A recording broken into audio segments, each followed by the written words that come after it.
Thank you, everybody, and thank you ever so much for coming, particularly those of you who have travelled to sunny Manchester, as always, of course, and particularly warm welcome to quite a number of members of Pippa's family.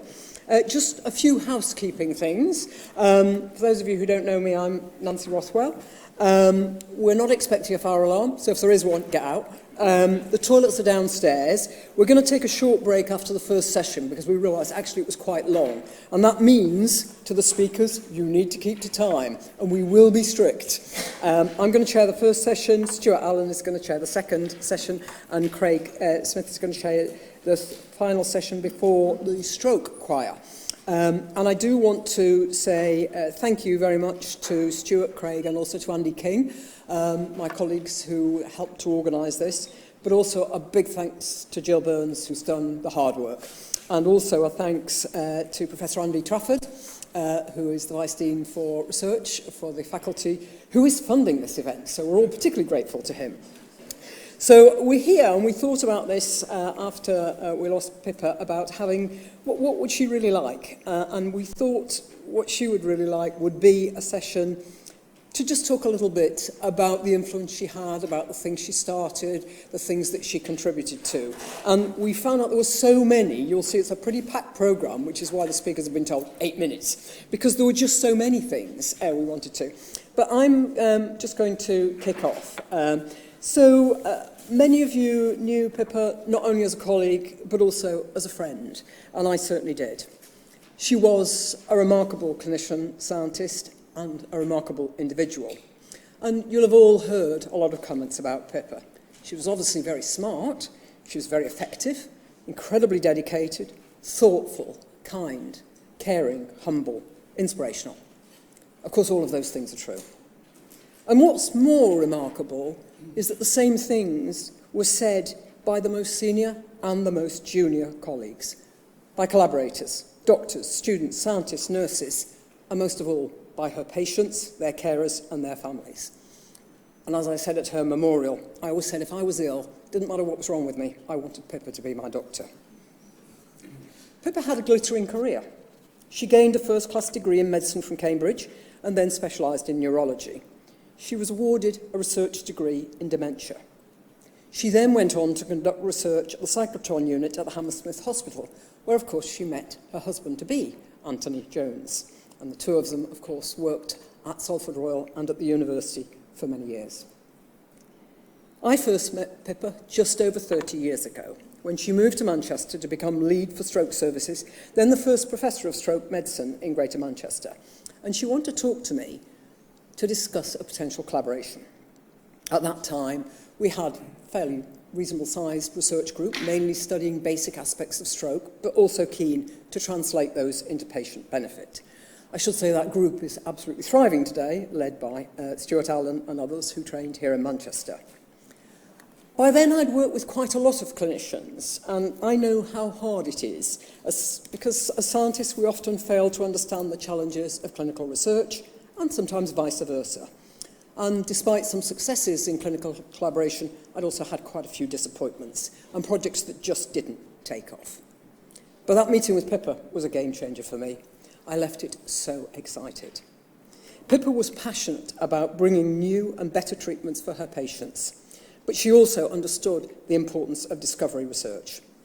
She knew the value of transferring knowledge, methods, skills, and people from lab to clinic and back again.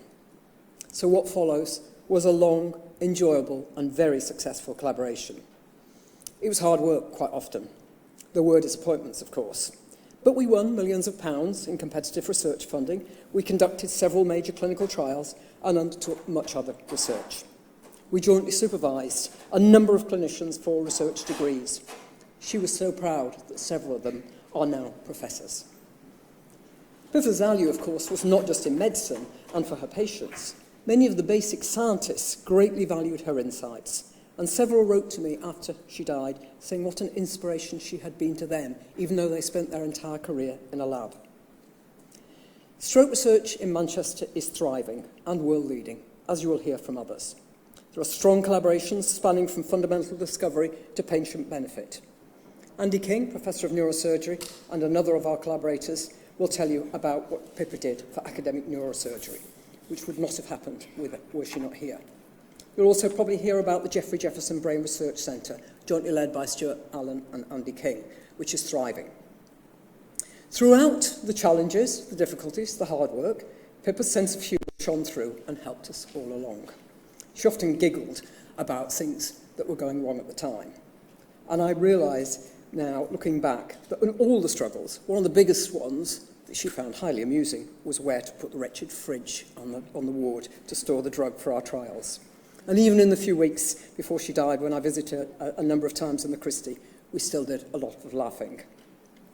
We should not forget, though, that while delivering a demanding clinical service and conducting leading research, Pippa also delivered a huge and very effective reorganisation of stroke services in Greater Manchester, which became a model for other centres. Pippa also gave huge public service to the Stroke Association, the Royal College of Physicians, the National Institute for Health Research, and especially to stroke survivors, initiating the Stroke Survivors Choir, which continues to perform today and which we'll be hearing from later. Pippa suffered from ill health for many years, but that did not halt her hard work and enthusiasm. Even when unwell at Christie, she was always looking at ways she could improve the service, noting a number of areas of inefficiencies that should be worked on, and I think she told them. She was rightly recognised by several national awards and honours, and in addition to this symposium, we'll be setting up an annual prize to celebrate her achievements and major contributions. And she did all this while raising 3 amazing children. She was so proud of Caitlin, Toby and Ollie's achievements, and welcome Toby and Ollie. And Caitlin will be here, but I think she's imminently about to have her second child. She often spoke of them and was so proud of them. All of them, and Anthony, gave amazing recollections of Pippa at the memorial, attended by hundreds. Toby's talk was called "Can I Suggest?", a phrase which rang true with many of us here, because in difficult situations, even disagreements and conflicts, Pippa would often say, "Can I suggest?" All too often it worked. But as Toby said, on the very odd occasion when it didn't, then Pippa resorted to JFDI, just fucking do it. And that was Pippa. She could be tough as well. It's delightful. Everyone here and many others will have gained so much from knowing Pippa. Her impact was huge and lasting. Her final message to Andy King in a text was, "We did a great job, didn't we?" Well, you certainly did, Pippa. The amazing farewell organised by the family was fantastic, and I was very privileged to be able to speak at that. There have also been fabulous obituaries, including in the BMJ and in the Lancet. We hear much of the difficulties of translating from laboratory to clinic, of difficulties of scientists and clinicians collaborating. Just yesterday I was at the Cancer Research UK meeting, and that was one of the key difficulties. Well, actually, it's thriving here. The challenges of discovery biology, translation and clinical benefit seem to have been overcome, and much of that is due to Pippa. So today should not be a sad occasion. She wouldn't have wanted that at all. Today is to hear about the many areas that she's contributed to, and remember her for that. I'm so proud to have been Pippa's long-term collaborator and good friend. Thank you.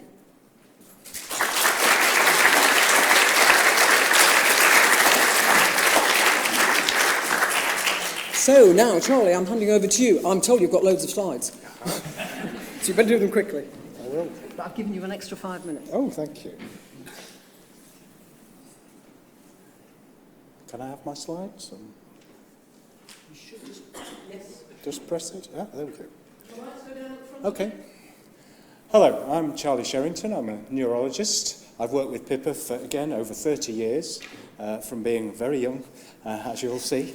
I've called this Pippa driving Greater Manchester to world-leading stroke care, though clearly she'd want us to cycle, but the hill was very big and it did require a bit more than that.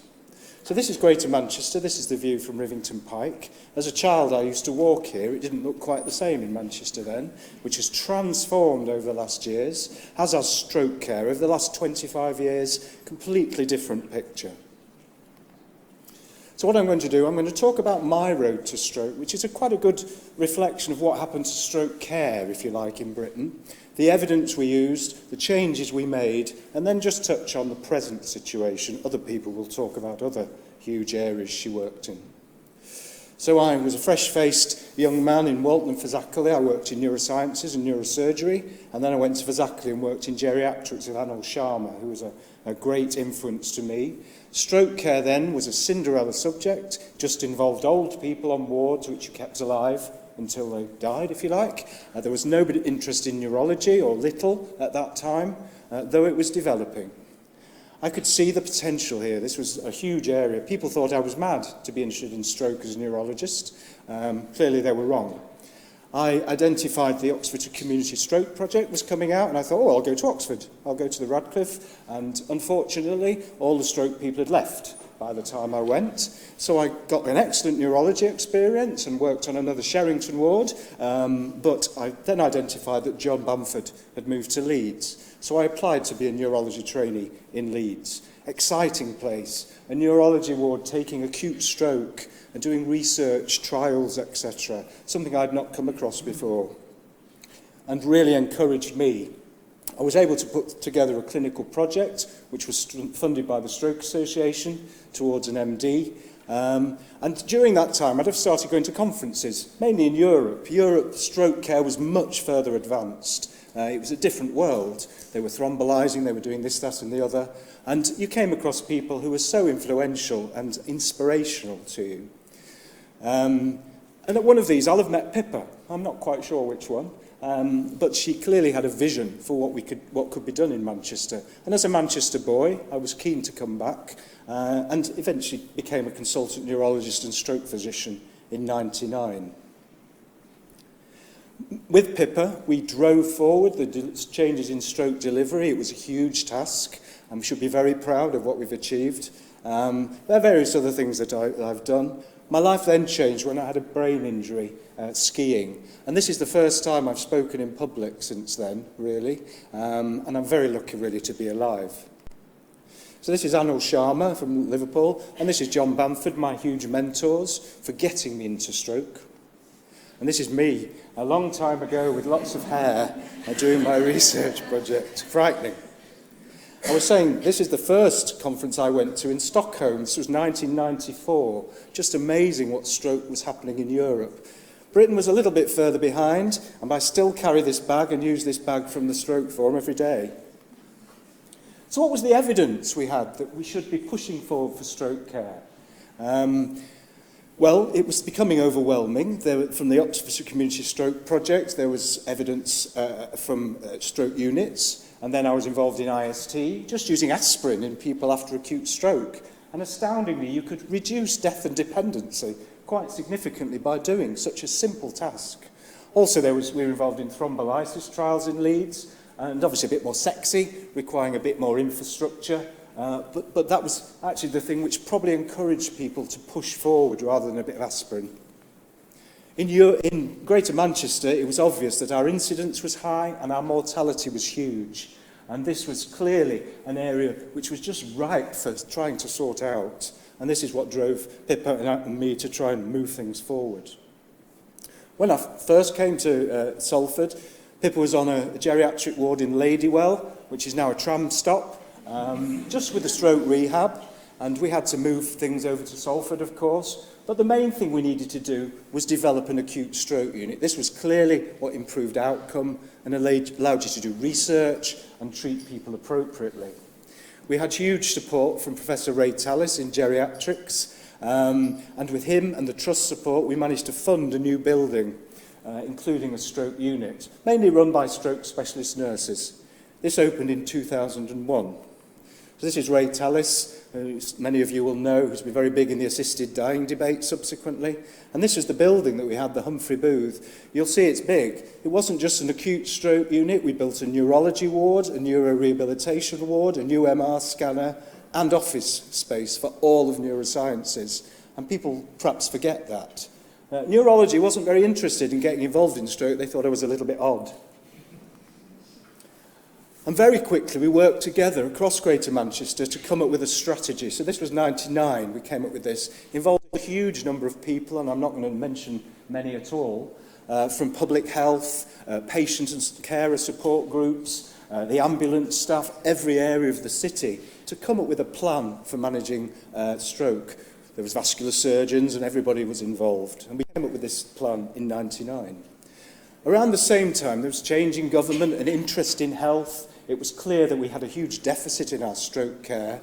And this is Sir Roger Boyle, who was the cardiac and stroke czar, and was instrumental in pushing forward services and developing services locally, or generally.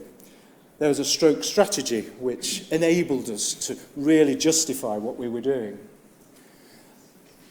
Without support from the Trust, and I see Sir David Dalton's here, he's fantastically supportive in developing our services throughout. And we were able to put forward a bid to become a comprehensive stroke centre, a unit that opened 24 hours a day, treating acute stroke and optimising outcomes. The plan was going to be, we'd be the comprehensive centre. There'd be two district centres, one in Bury in the north and one in Stockport in the south, who'd take patients out 9 to 5, and we would bring acute strokes in, treat them properly, and then repatriate them back to their local hospitals for rehabilitation. This is a rather fuzzy, tired ambulance man who was fairly crucial in the process. He had to recognise the stroke, he had to bring them to the right place, and then take them back again. This is Dr. Khalil Kwafi and Dr. Krishna Murphy. Khalil's from Fairfield and Krish from Stockport, who were the primary stroke centres and integral in driving this forward. So just starting off the process, I wrote lots of these standard operating procedures to try and get services going. And this one, the first, was with Trafford, which was our local area to Salford. And this is a slide I found a few months later where we'd had several patients brought directly to us instead of going to Trafford, and thrombolyzed or treated appropriately. We noticed the length of stay was improved, but the main thing that I noticed and was important for us was the profile of stroke was suddenly raised immensely, both in the hospital and across Greater Manchester.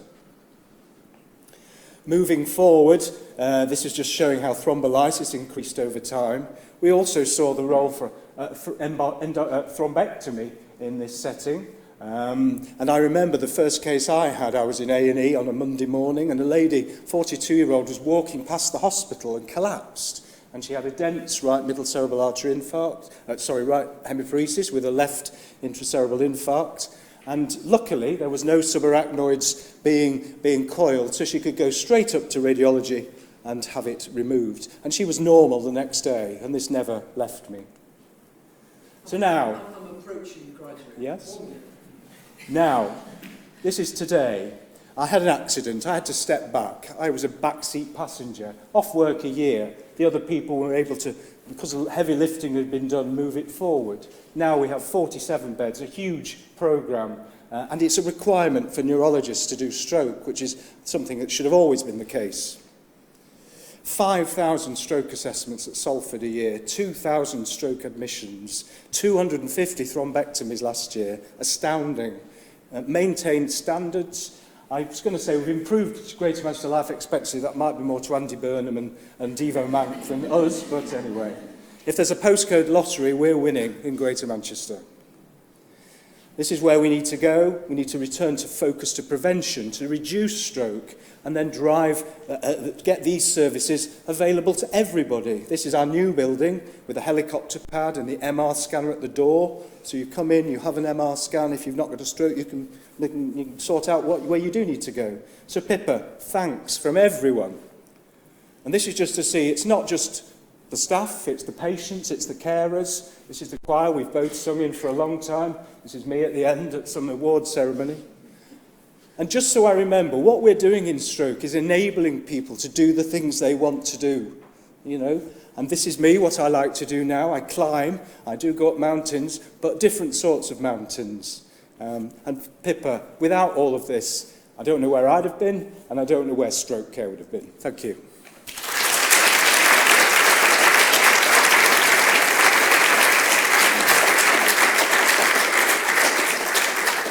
Thank you, Charlie, and welcome, Sarah Rickard.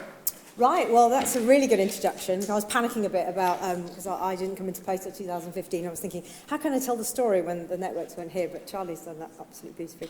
And I don't think I've seen you, actually, since we were at Pippa's house when I just first started the network. And I'm sure a number of people were there in her garden. And oh, this way, right.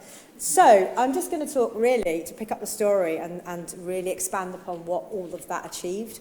So I think we've heard around Pippa's involvement in getting stroke on the map and then stroke on the map in Greater Manchester. So the story sort of begins really from a network perspective, sort of pre-2010, but certainly in 2010, with the partial centralisation of the services as was described. So that was our first attempt really at getting services to be more organised and to be structured. So lots of work went on and Pippa was fairly central to that. I am reliably informed that the other parts of the country might take credit for some of the centralisation programmes in terms of their successes, but it certainly started in Manchester. And certainly in 2015, when we started as an operational delivery network, which was about 4 iterations and rebrandings ago, we came into being to support that and to help that become a reality and to help drive forward the care that had already been established, but into a model that truly was going to deliver the benefits.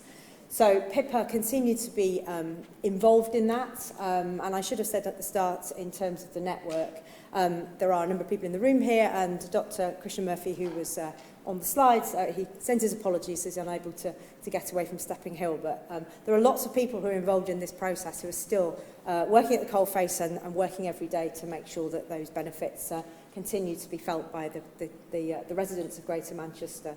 And then finally, I think 3 rebrands later, we've now become an integrated network. And certainly as a network and following the success of what we achieved here in Greater Manchester, in 2021, integrated networks were given birth to across the rest of the country and have proven extremely successful, and I'll nod at Deb Lowe at the front. They've been extremely successful at replicating what we've achieved in Greater Manchester across the rest of the country. So we really do it differently, and we do it first in Greater Manchester. So I'm just going to talk a bit about some of the benefits and some of the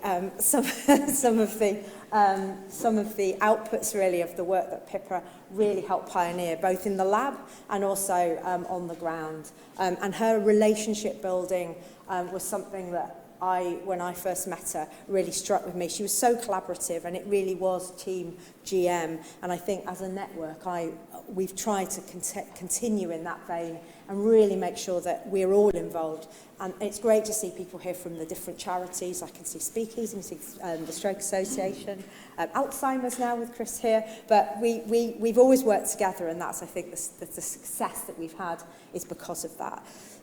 So I'll start with just hyperacute care. So we've had mention of the first thrombectomy. There's been loads since then, and I know that Hannah's in the room who leads the service now.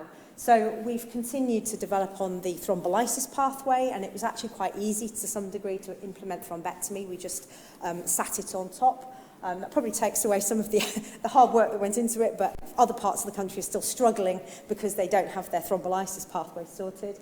So thrombectomy, we had a visit earlier in the year, and as you can see, lots of people involved in the process and lots more that you can't see. But we've now delivering above the national average. We went 24/7 a number of years ago. There are other parts of the country that don't offer thrombectomy all of the time, and that's a huge success. And things like our pathway now allows us to image. We image in 20 minutes. It's 40 minutes the rest of the country. So all of that hard work has meant that our patients get access to the treatments more quickly. And we showed when we audited against the clinical guideline, which tells you what your services should be doing, our 3 hyperacute unit fully comply with only 90% of the recommendations, which is fantastic. And that's only been achieved through the delivery of the centralised pathway.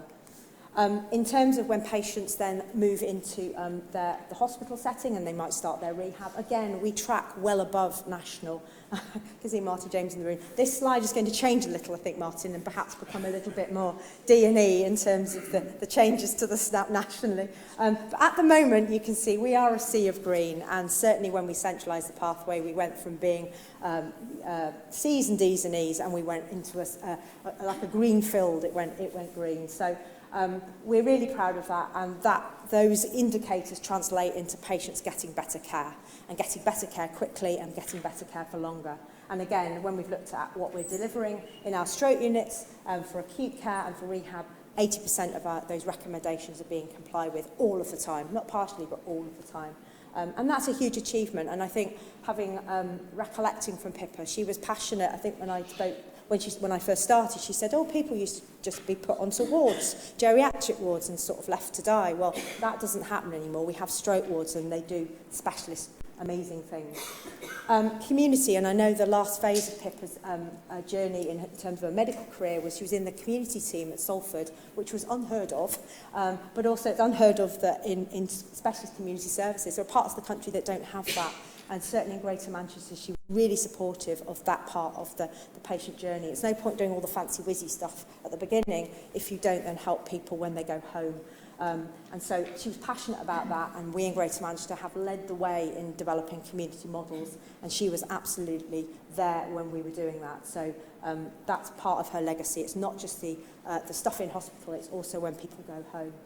So again, we track well above national average on all of those things. And that's what we've got now. We've got the Stroke Association, which she was obviously a trustee in and trustee of and passionate about. We've got that funded everywhere. Very few places in the country have that. And we've also got the integrated model for community services everywhere. And part of that is because of her passion for service development in that area. So Pippa used to come to our annual conference, and she used to present an award. She used to judge our posters. And I think it was in 2017, we weren't quite sure, were we, Chris? We created an award for the outstanding contribution to stroke care. And in fact, we have this year's recipient, Jill Pearl, in the audience. And Pippa used to come along and present it. And it really was very special for us that she would come and present it. And very special, I think, for those people who've received it. Because she really was the grandmother of stroke in Greater Manchester. And it was always a pleasure to have her and host her at the conference.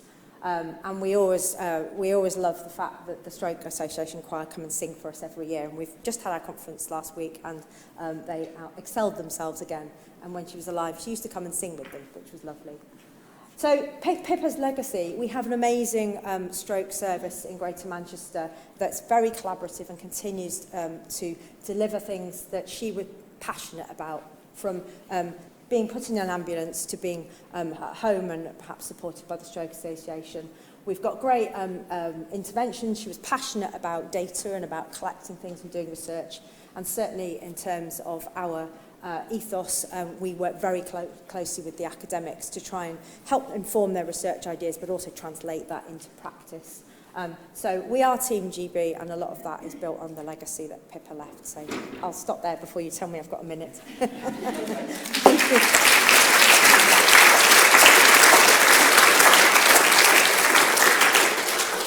Thank you, Sarah. And another Sarah. Sarah Heathcote. Welcome.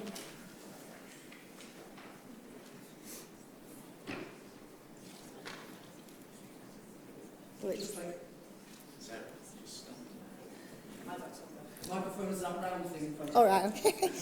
So I've just been asked to look and reflect on my journey with Pippa, looking at how she championed the stroke multidisciplinary team. And this is where our journey began in 1995 at the Ladywell Hospital, where initially we were a elderly care rehab ward, and we were asked to change into a stroke rehab ward. Pippa gave all the multidisciplinary team opportunity to go and work elsewhere, or whether they wanted to stay in stroke. And I think it was testament to Pippa in the way that she was so passionate about stroke. None of us actually moved. We all stayed within stroke and started that journey with her. As you can see, I was a very young person when I started the journey with her. So in 95, we had 26 stroke rehabilitation beds. And when we changed from elderly rehab to stroke rehab, Pippa insisted on the unit closing for 2 weeks, so we had full multidisciplinary teaching, looking at integrated roles and how the nursing and the therapy team could work together. And when that unit was open, Pippa did a weekly round on a Monday at Salford Royal looking for stroke patients. She just went round the medical wards and gave advice and listed people to come to the Ladywell Hospital, which, as you can appreciate, was an ambulance journey. And the patients always seem to become unwell going round a particular roundabout. Then in 1999, we moved to the Salford Royal and we moved to the Ladywell building.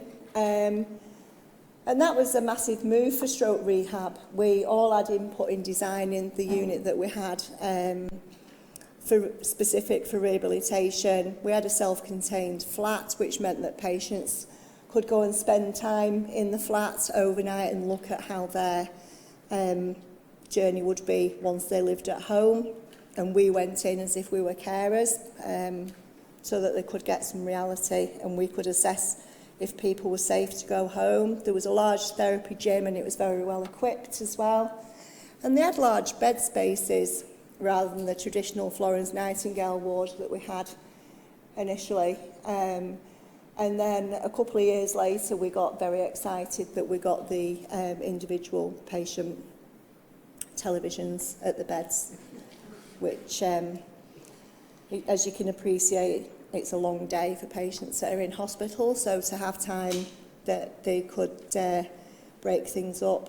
Also in the Ladywell building, we had a WRVS cafe, which was on our floor, so patients could go round to the cafe with the visitors and have some social time out of the clinical area as well. And then, sorry, Craig.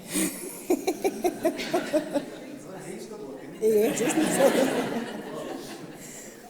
And then in 2004, we opened our 10-bedded acute stroke unit, which was like a little corridor on the back of the acute neurology unit. And that was a long work in progress and took a long time for that to happen. And I was fortunate enough to be involved in setting that service up, and I was the ward manager for that area. Again, looking at Pippa's collaborative work in making sure that the multidisciplinary team worked together. We were an award-winning unit. She championed nurses doing specialist roles and roles that would quite often be doctors' roles, speech and language therapist roles. The nursing staff were able to do their first initial water swallow screens, which meant that patients were being able to eat and drink a lot quicker than waiting for speech and language assessments. We were able to order our own CT brain scans straight from ED, so we weren't waiting for medics to do that. We could prescribe our first dose of aspirin, so they were getting their aspirin a lot quicker. And all the nurses were also trained in doing the assessments, so using the National Institute of Health stroke scale, which Pippa taught us all very well on how to do that.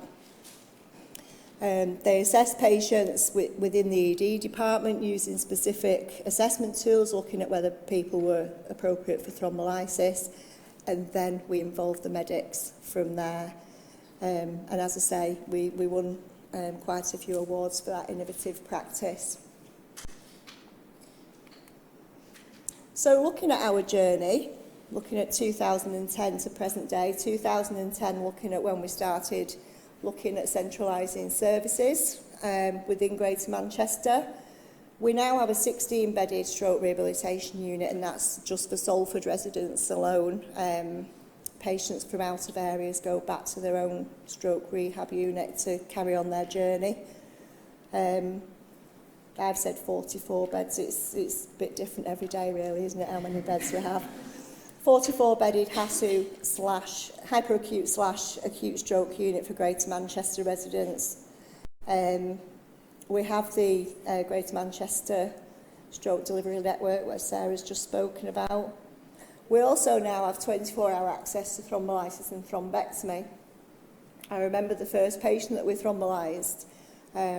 Pippa actually got in the car from home and drove all the way from Wilmslow to thrombolyse a patient on the ward. So, as you can see, we've come a massive distance. We have stroke nurse assessors who work specifically in ED, and they can still do all the things that we trained to do in 2004, so that's a legacy in the fact that that work has continued. We have 2 nurse consultants, one of which is where I am now, so as you can see, my journey's gone from a staff nurse to a nurse consultant from the 30 years that I've worked with Pippa, and she's always championed the work of the team. The nurse consultants cover from the front door, so them getting out of the ambulance, right through to patients being followed up in the community, so we're covering the whole service and carrying on that hard work that Pippa instigated. We also have advanced clinical practitioners, and again it's quite a diverse workforce. We have nurses, we have an OT, and we have paramedics, so they're working out of their usual scope of practice, working in a more medical model, but they've also got those advanced skills and knowledge to be able to support other disciplines within stroke care. So how would I describe Pippa? She's a valued friend and colleague. When I think about Pippa, especially from a valued friend perspective, she was always there for you in work and out of work. And one thing that I'll never forget, and my family talk about this even today, is that my mum unfortunately had a brain hemorrhage, and Pippa used to go and sit at her bedside in critical care, whilst so giving me and my dad time to go home, and she just used to sit and hold her hand, and my mum has always mentioned that, and she's always remembered Pippa. She's inspirational. As you can see, I've stayed in stroke medicine for 30 years, and I've grown in that time, and I couldn't think of anywhere else that I'd want to work. Very forward-thinking, and she was an exceptional clinician. As I've said, she's a champion of non-medical working within the multidisciplinary team, and she's very much missed, but I feel that we champion her work every day in all that we do. And she's also seen every day because this picture is on the wall in our office, in the neuro offices. So she's watching over us every day. And thank you for your time.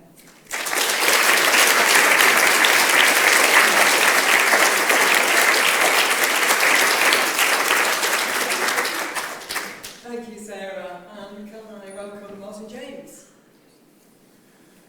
Thank you very much, Nancy. What an enormous privilege it is to be here with you all to celebrate the professional and personal achievements of Pippa, and we all remember her very fondly, of course. And I'm just going to open out the telescope, if you like, away from just Greater Manchester or just the Ladywell to the national picture in the UK, particularly highlighting Pippa's involvement with national audit and national quality improvement. And when I do that, there's many places that I could start, many things that she was involved with on a national scale, including things like the National Carotid Endarterectomy Audit and the National Sentinel Audit and so on. But the most obvious place to start, and where she took the lead, was in the first attempt at a national prospective stroke audit, which was called SINAP. It was, that was out of deference to the equivalent in myocardial infarction, which was called MINAP. And Pippa was the clinical lead for this audit, although from this point I'm going to use the word we rather than she, and I think that just reflects Pippa's naturally collaborative style and bringing everybody in involving with these sorts of projects. She never saw them as her own fiefdom or her own preserve. This is a slide I managed to dig out from about 2008 about what the potential was for a national stroke audit and the exciting option of collecting prospectively care over the first 72 hours of care. And hospitals were allowed to participate in the audit if they entered 40 cases per year. Now, those of you who do work every day in stroke care will recognise some of these key indicators which were implemented as part of SINAP when SINAP began in 2010.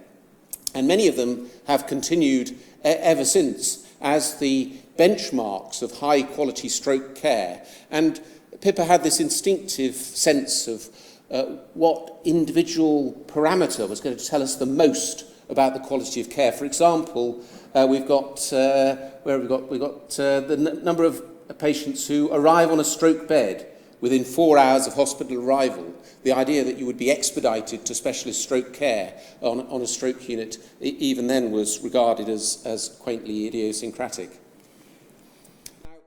SINAP was a bold attempt to roll out prospective, comprehensive audit, and it wasn't an unqualified success. There was a lot of resistance to the idea that we would want to measure the quality of care in an all-inclusive prospective nature.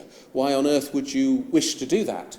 So after 2 years of SINAP in England, we had just over half of all acute sites participating, and we estimated that probably about 46% or so of all acute strokes admitted to hospitals in England were being entered into SINAP. But you can see there were large areas of the country where there was resistance to this idea of prospective quality audit.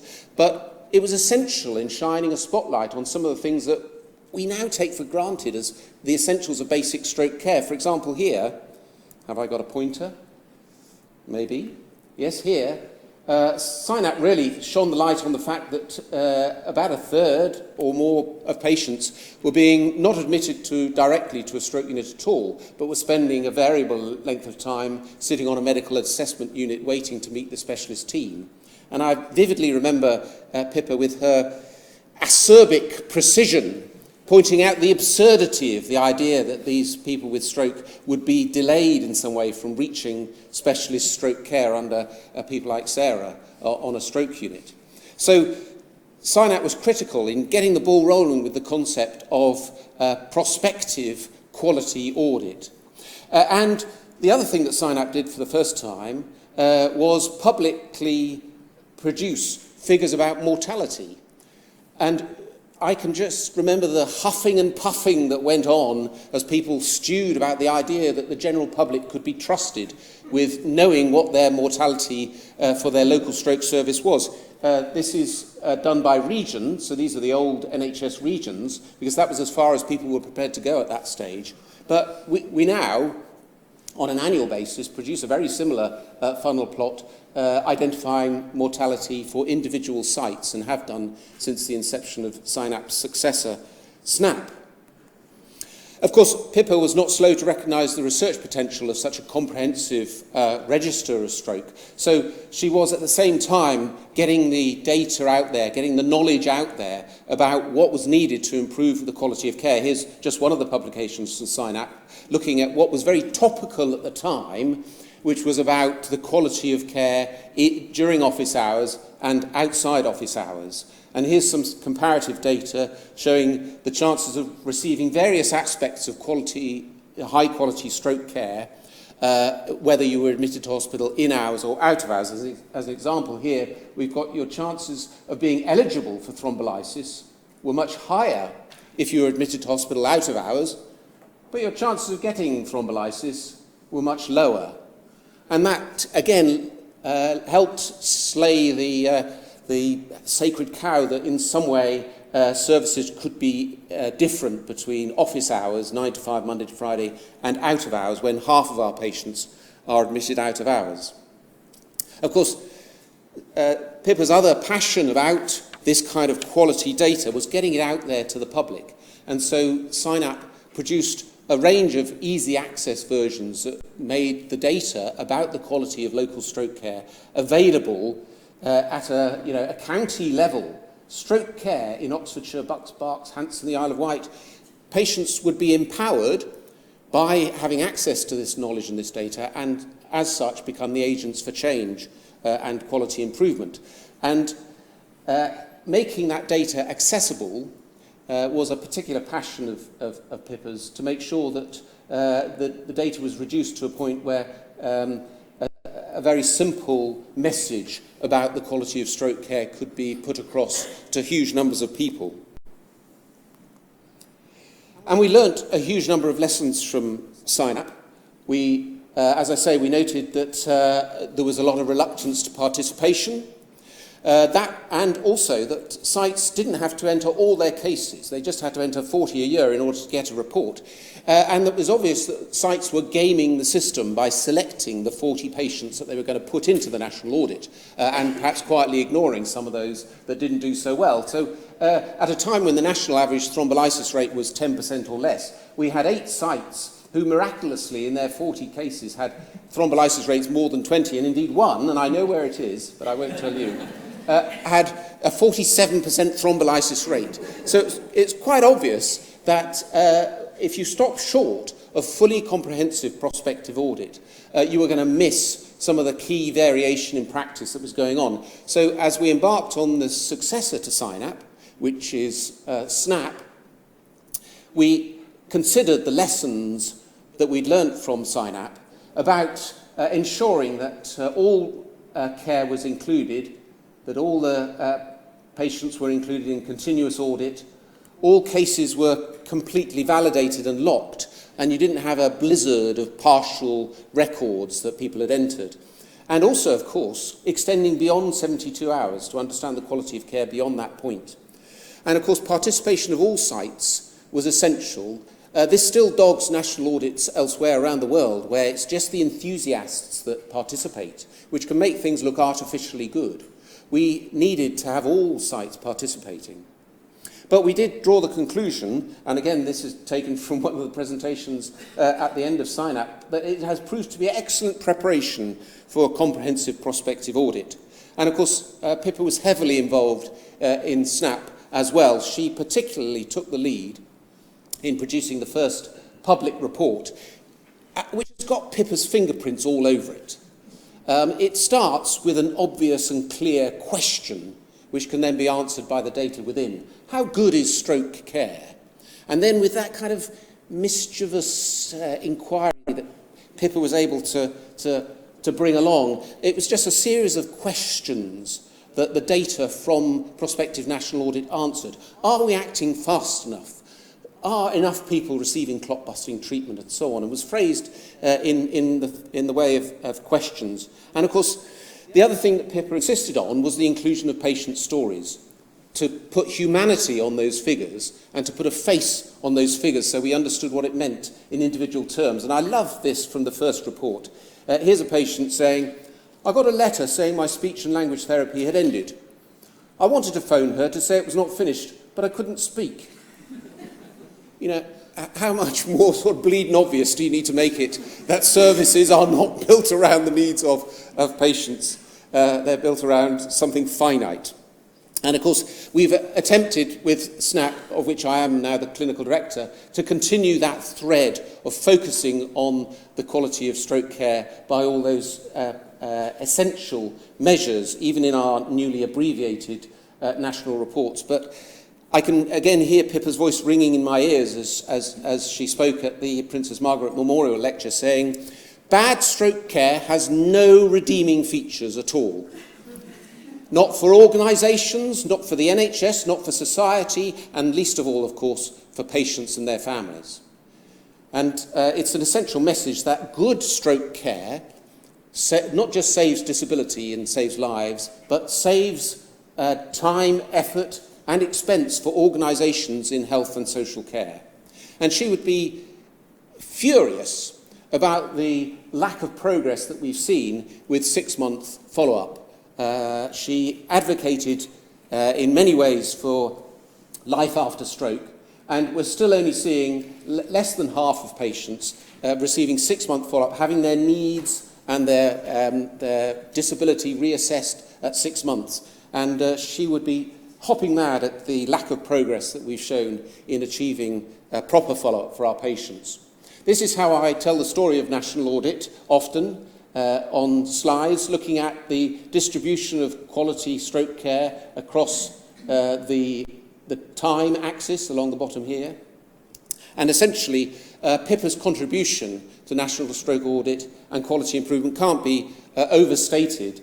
Her contribution to this quality improvement story that we've seen in stroke over the last 10, 12, 14 years cannot be measured. And like I say, it's a great privilege and honour to be celebrating her contribution to that today. Thank you very much.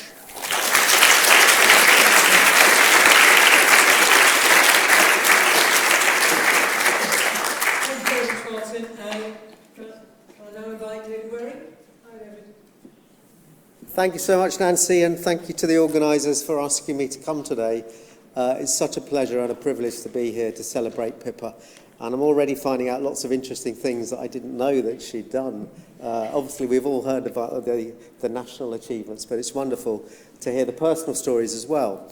So I'm here in my capacity as President of the British and Irish Association of Stroke Physicians, or BIASP, but I'm also here as I consider Pippa to be a friend and a valued colleague, and the links that I've made with Manchester since knowing Pippa have endured, and it's always a real pleasure to come back to Manchester.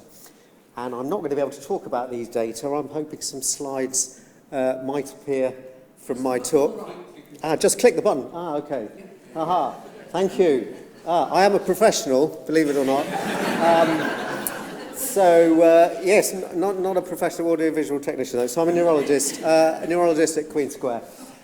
So first of all, I thought some of you may not know who we are in BIAF, so I've got a few words about that, not too many. And then I will talk about how Pippa has contributed to every aspect of our mission. And then I also took the opportunity to ask previous presidents of BIASP for their reflections about Pippa. And I've got just some of them, which I think encapsulate many of her great qualities that we've already heard about. And then finally, I'll just talk about some plans to honour Pippa's legacy within BIASP.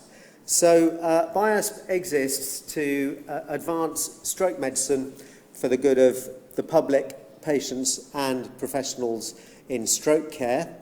And it ranges everything from clinical care delivery to service planning to research to strategic policy influencing. And this is our members of our current executive team. I think Gillian, our past president, is in the audience. And we've got an executive committee of 20 members, each of whom has a specific responsibility. So you can see we've got representatives for all of the 5 nations of the UK. We've got training and education, a scientific committee, and so on, in order to fulfil this really broad remit of advancing stroke care in the UK. So what sort of activities have we done over the years? What do we do? One of the key things is we became a founding member organisation for the UK Stroke Forum that I'm sure many of you will have been to, and is the flagship conference for the UK stroke professional community. Our leadership contributed to the development of the Stroke Research Network, and we've heard that Pippa contributed greatly to that in the Northwest. BIASP helped to develop stroke medicine as a subspecialty, because that did not exist until about 20 odd years ago. And we've got representation from all 5 nations. Ireland recently joined, and we're pleased to have them as an increasingly active community of stroke clinicians and researchers. We run an annual stroke trainees meeting, and we were involved in establishing a UK stroke research workshop. That should say, I can see Professor Mark is in the audience, who helped to establish that. And this is one of the things that we're hoping to acknowledge Pippa's contribution at this workshop, which is for young, up-and-coming researchers in stroke. And I won't say too much more about what BIASP does. We've become a lot larger since we were founded in 1999, with apparently only 50 people came to the first meeting, and we're now up to just over 1,000 members as of May this year. And these are our strategic priorities, and I suppose these are relevant in thinking about Pippa's contribution, because I think she was involved in all of these things, perhaps with the last... No, she was involved in sustainability, so very much so, in fact, outside work. So I think Pippa would have been involved in all of these strategic priorities for BIASP. So let's think about her contribution to that mission.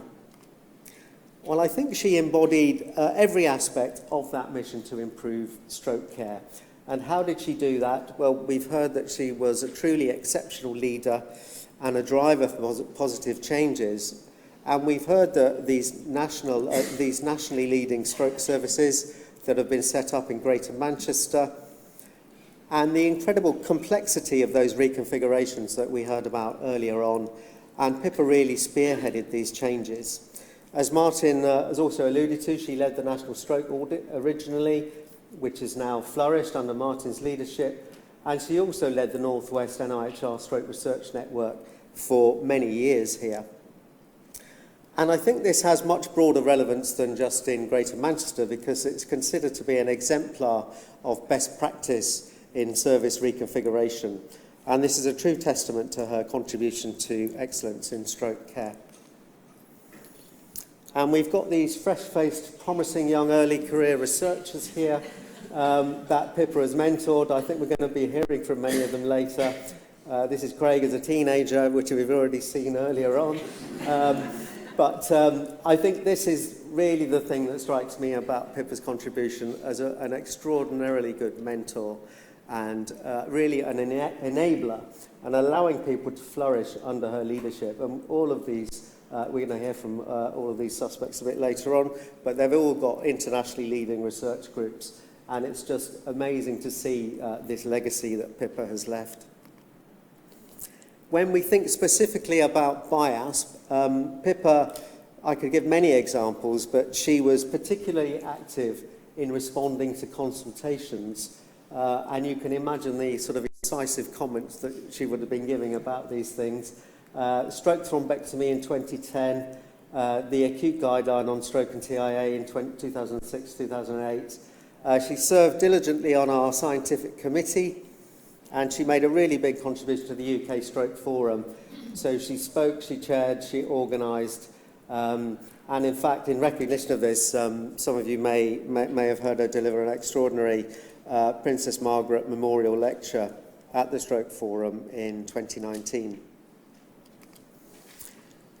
So, as I said, I went back to the presidents of BIASP and said, for those that were really involved in the national stroke leadership when Pippa was making her contributions, and I've got two selected sets of quotes here. So this is Damien, who was president from 2013 to 2015. And I think this really sums up Pippa's contributions, this relentless drive that we've heard about. I've got no idea how she managed to do all of these things, you know, making this contribution to BIASP at the same time as all these service reconfigurations. And the other speakers have also mentioned this really clear thinking, strategic, logical thinking, and an ability to speak plain truths. And I think these are a really rare combination. She was also a pragmatist and able to optimise the balance between the needs of a service, but also the cost and what could be achieved. And she genuinely involved local service users, as we've already heard eloquently from Martin in his talk. And many of you will know Helen, who was president of BIASP just after Damien, and she reiterates these points, this enormous contribution to improving care, always being kind and considerate, putting patients first, representing all of these national bodies, but being calm, thoughtful, supportive, and a great negotiator. And I think she sums it up at the end that Pippa was a true star. So what plans do we have to honour Pippa's legacy within BIASP? This is just a tweet that we put out to say how much we miss Pippa. What we propose and what we're going to do is at the UK Stroke Research Workshop, which is dedicated to young stroke researchers who are up and coming from the level of medical students through to young doctors, and some more senior people come along as well. And it's a great workshop, and we thought Pippa would really love to be recognised in an award for a lecture for a young early career stroke researcher, which is something that she enabled so much during her career. So we'll be launching that in Newcastle this year in September, and this will be the Pippa Tyrrell lecture at the UK Stroke Research Workshop. And that's all I've got to say. If you are interested in what we're doing in BIASP, do take a look at our strategic plan, and I think Pippa's legacy and all her fine characteristics run right through this document. Thank you very much indeed.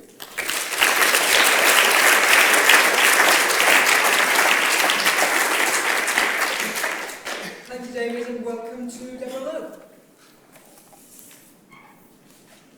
Good afternoon. It's an absolute honour to be speaking here today, representing, I think, women in stroke medicine, working mums, and also the charity that was really close to Pippa's heart, the Stroke Association. In my and our leadership roles, when we're trying to improve the services that we deliver, I think it's really important to look back, and we've done some fabulous looking back over the 20, 30 years of stroke delivery, at what worked, what didn't work as well, and we learn much more from our failures than our successes. And I remember Pippa reminded me of that many, many years ago. And I come from the wrong side of the M62 as a proud posh Scouser from the Wirral. But I first met Pippa in 1999. She'd come over to meet Anil, so that's a less flattering picture of Anil Sharma in the middle, because he was his nickname for me is Yoda, for him is Yoda. So he was my Yoda, and him and Pippa worked in parallel at both sides of the M62, creating and delivering stroke services from what was a bleak Nightingale ward at Fazackley Hospital, and I know Charlie worked closely with Anil over the years, to these incredible organised stroke units that we have. And I think Yoda is a nice term to use, because these warriors and wise mentors and ethical guides and people that kept us calm and centred as young, enthusiastic stroke clinicians have really been the stroke pioneers that have really got the appetite for next generations of stroke. So how did stroke go from Cinderella to Rambo?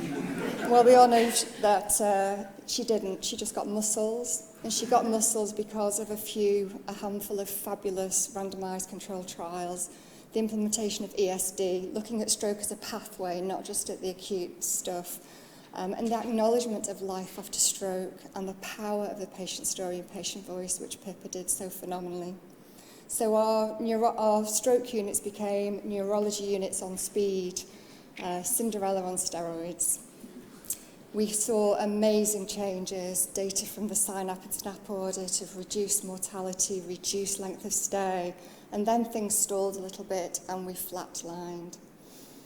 So it was really important that stroke became a priority again, and Pippa worked as a trustee at the Stroke Association tirelessly with many others, including Helen Rogers, Tony Rudd, many faces I can see in this room, to put stroke back on the map and to make sure that stroke remained a priority for politicians and policymakers. In 2017, I was honoured to be appointed as the GIRF National Clinical Lead, getting it right first time, which worked really closely with Martin and Tony and the SNAP programme to try and redefine and reduce the unwarranted variation across the country in stroke care. As Sarah's alluded to, it was only London and Greater Manchester that managed to carry on with stroke delivery networks, but we managed to set those up again in 2021, and London and GM had 18 new neighbours to drive quality improvement in stroke. I rang Pippa when Tony would have tapped me on the shoulder and said, "You should apply to be National Clinical Director." And I went, "What do you reckon?" And there was a few initials she used, and she went, "Just do it, Deb." And I'll never forget that, with an extra F added in the middle, maybe. We were really focused, again, on it being an end-to-end pathway approach. Don't do the sexy stuff at the front door if you're not going to do the rehabilitation and life after stroke support. I was going to say we're lucky in stroke. We're not lucky in stroke. We are privileged in stroke to have brilliant key clinicians, academics, and also a multi-professional workforce that are selfless and tireless in really striving to deliver evidence-based care, and we've got brilliant guidelines to base those on. But it's getting harder and harder to do innovation and quality improvement, and that implementation gap is getting bigger. In spite of this, however, there have been some really wonderful innovations over the last 5 years that we might not have thought would be possible to deliver. So now, in a third of stroke units across the country, a paramedic in the back of an ambulance has a conversation with a stroke physician or a stroke nurse to decide whether someone comes straight to the hospital, whether they can come to an acute clinic the next day, or they just don't need to come to hospital at all. We have national optimal stroke imaging pathways. So not back in the day where you got on a CT scanner, you got off, someone went, "Ooh, we should have done a CTA." You got wheeled back round again, CT, CTA, and often CT perfusion now in 80% of our stroke services. 100% of stroke units across the country, our 100 plus stroke services, access AI, so decision support tools to help us in the really quick thinking moments make a decision about thrombolysis or thrombectomy. Brilliant work that Martin and his colleagues have led with NHS England. I almost want to call it a Pippa in your pocket. If you were really super experienced and you remove the human factors, how do we drive quality improvement and make sure that people can make the right decisions at the front door at the right time to improve thrombolysis rates? And there have been remarkable improvements with 50% increased thrombolysis rates for the teams included in this. We've talked about thrombectomy. It's lovely to see Hannah here today. Thrombectomy, Pippa knew this was something that should be focused on way before anyone else did, before the meta-analysis of trials 10 years ago that we're still not consistently delivering in this country. Both sides of the M62 are, though, 24/7. So there's been a slow improvement in thrombectomy. It's so much more to do, and it's not just about our comprehensive stroke centres, it's about our acute stroke centres. So improvement all the way. And again, just thinking, it's not just the sexy front end. If we are super focused on our rehabilitation and our brilliant therapists and nurses and psychologists that work within rehabilitation, we are doing the right thing for our patients and our stroke survivors. And we've got great evidence base that's gaining a head of steam with 2 publications in 2023. Again, as Sarah alluded to, Greater Manchester did lead the way with integrated community stroke service models, but now it's in policy, and we've got a cost-benefit analysis work going on that's being led by the Stroke Association. We can prove benefit and make sure it's actually commissioned. We've got phenomenal clinical leads across the country called Squire-ites. Well, the Squire leads, but they're fondly called the Squire-ites. That lead on quality improvement. We've got 75 improvement projects that are funded by NHS England to make sure that we look at the life after stroke element as well as rehabilitation. There are social work communities of practice, nursing communities of practice, and now vocational rehab and psychological care communities of practice. So what does the future look like? Is this when I confess that I put this into ChatGPT? So apparently we are going to have, no, I was kind of joking earlier a little bit though, personalised stroke risk prediction, AI rapid diagnosis, but probably from the back of ambulances, portable stroke diagnosis, probably in the back of ambulances, genetic biomarkers, gene and stem interventions and therapies, neuroprotective compounds 20 to 30 years from now will be common practice, nanoparticles for our clot-busting drugs, much more advanced next-generation clot retrieval devices. Some of this is happening already. There's been Chris Price's group and many others have been looking at, this is spectroscopy, looking at imaging in the back of an ambulance. We've got point-of-care testing looking at specific receptor proteins and peptides in the back of ambulances too for ischemic stroke. Not forgetting neurorehabilitation, what will that look like? There's already been massive advances with NROL, so neurorehabilitation online. There's likely to be wearable devices, AI-guided therapy, virtual avatars in your living room helping you and guiding you to make the right decisions and take your medication at the right time. Craig, sorry, you were appearing a lot in that. God bless Google Images. So whatever lies within the future, Pippa, I think, knew this more than many. So some things will always remain the same. And that's the power of relationships and the power of creating belonging and really, really supporting people. And listening with curiosity and intention. And I think by doing that with kindness, creating an amazing, compassionate leadership culture. We're trying to echo that, creating our next generation of leaders with the Leadership Academy. And again, I checked on my phone just earlier, my last message with Pippa in probably about 18 months ago was asking her if she'd be a mentor on the Leadership Academy. And in a true Pippa Humble style, I wrote this down. She said, I'd love to, I just don't think I've got the skills anymore, but it's great to see that stroke care is in good hands with a new generation of leaders. And just finally, there's a Japanese concept of ikigai, which is when you find your purpose in life. So when you can do what you love and what the world needs, what you can get paid for and what you're good at, so your mission, your passion, your profession and your vocation, you find your ikigai. I think Pippa found that in stroke, as did many of us in this room. And I think that's a really nice way to think that if we can inspire our future generations like Pippa did, lift as you climb, then her legacy will go on forever. Thank you.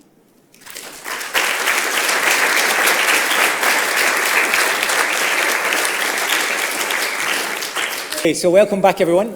My name's Stuart Allen. I'm a Professor in Neuroscience here in Manchester and speaking later about the influence Pippa had on my career. So I'm delighted to chair this next section where we turn the lens towards Manchester, and you've heard the amazing work that Pippa did in terms of the clinical services, but the other side, amazingly, she did, was literally grow clinical academic research in neurovascular science from nothing, literally nothing, to what it's become today. And you're going to hear the stories from several of these people that Pippa basically helped to catapult on that journey through her amazing support and mentorship. And we start with somebody we've seen a lot of on the screen, and here he is now, looking ever so dapper and young, Craig Smith.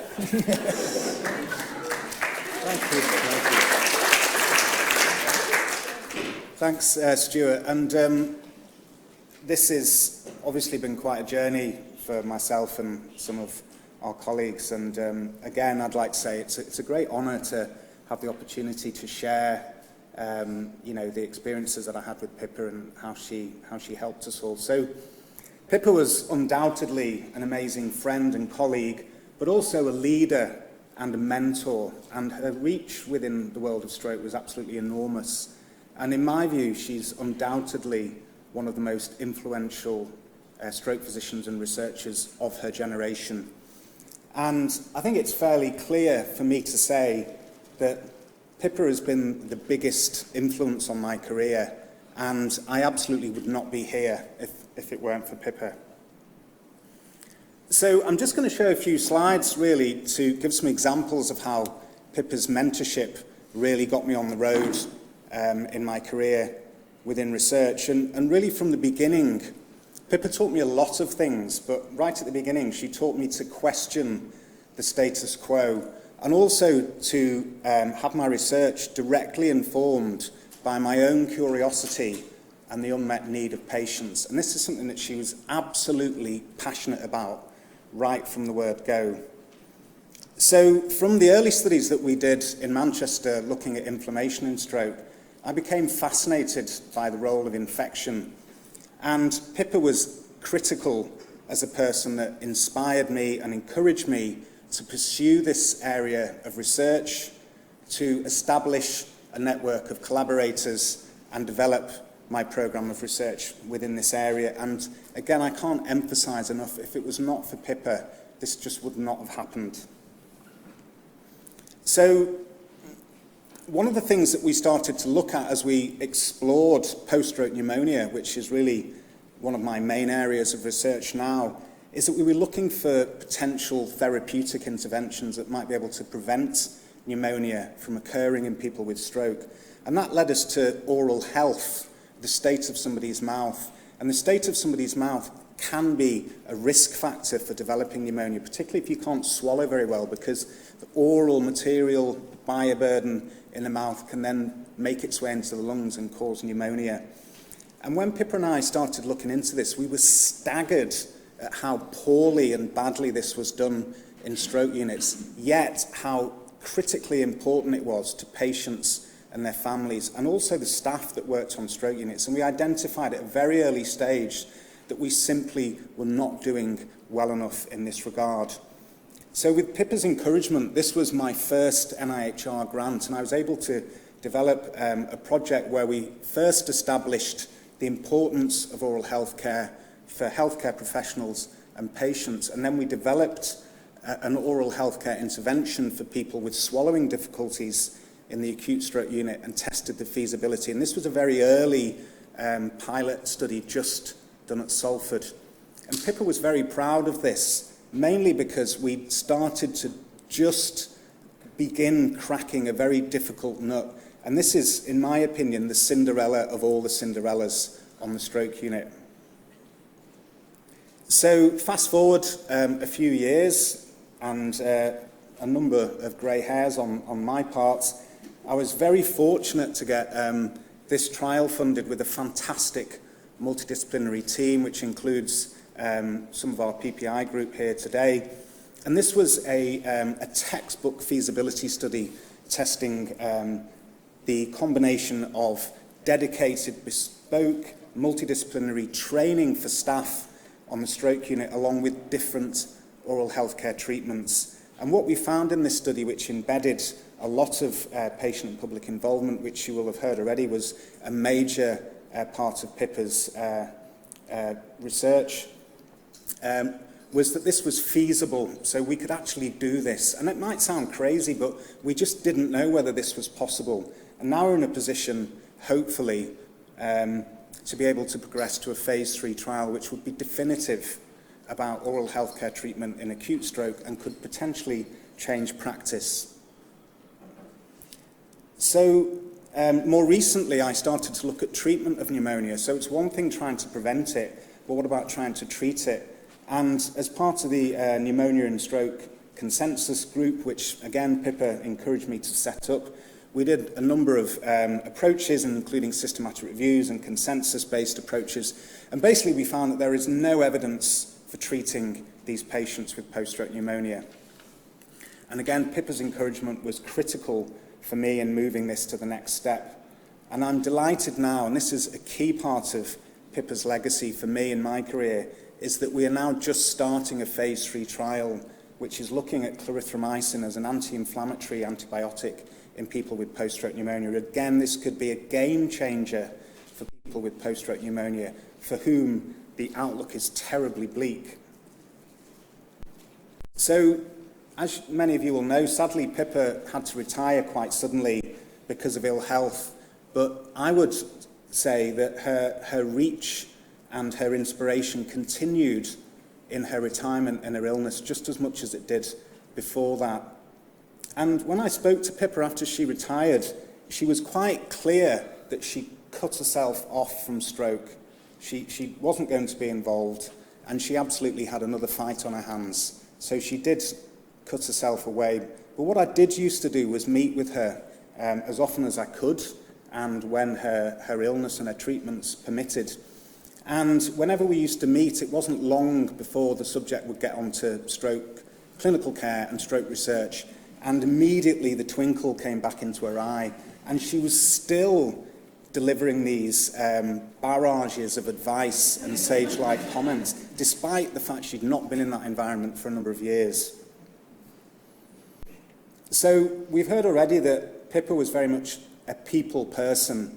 That's what she was about, whether it be colleagues, friends, family, patients, their carers, all the other stakeholders. So she was a people person. She spent a huge amount of her time investing in the clinicians and researchers of the next generation. And this was a major legacy of Pippa's. It was to make sure that all of her hard work in clinical stroke research, there were going to be people that would come through. And I think a fitting tribute to this was last year at the UK Stroke Forum, where myself, Adrian Parry-Jones and Amit Kishore all had oral presentations at a time, unfortunately, where Pippa was starting to get quite unwell.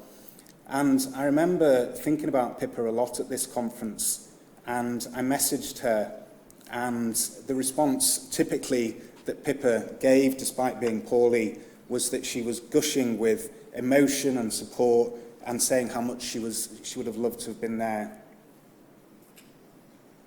So I'm going to leave you with a couple of quotes from the great woman herself. And I still think on occasions, what would Pippa have done? So even now, it still does cross my mind day to day, what would Pippa have done? And these two quotes just show you that the basis of everything that Pippa did was all about patience. So thanks everybody, and thanks to Pippa.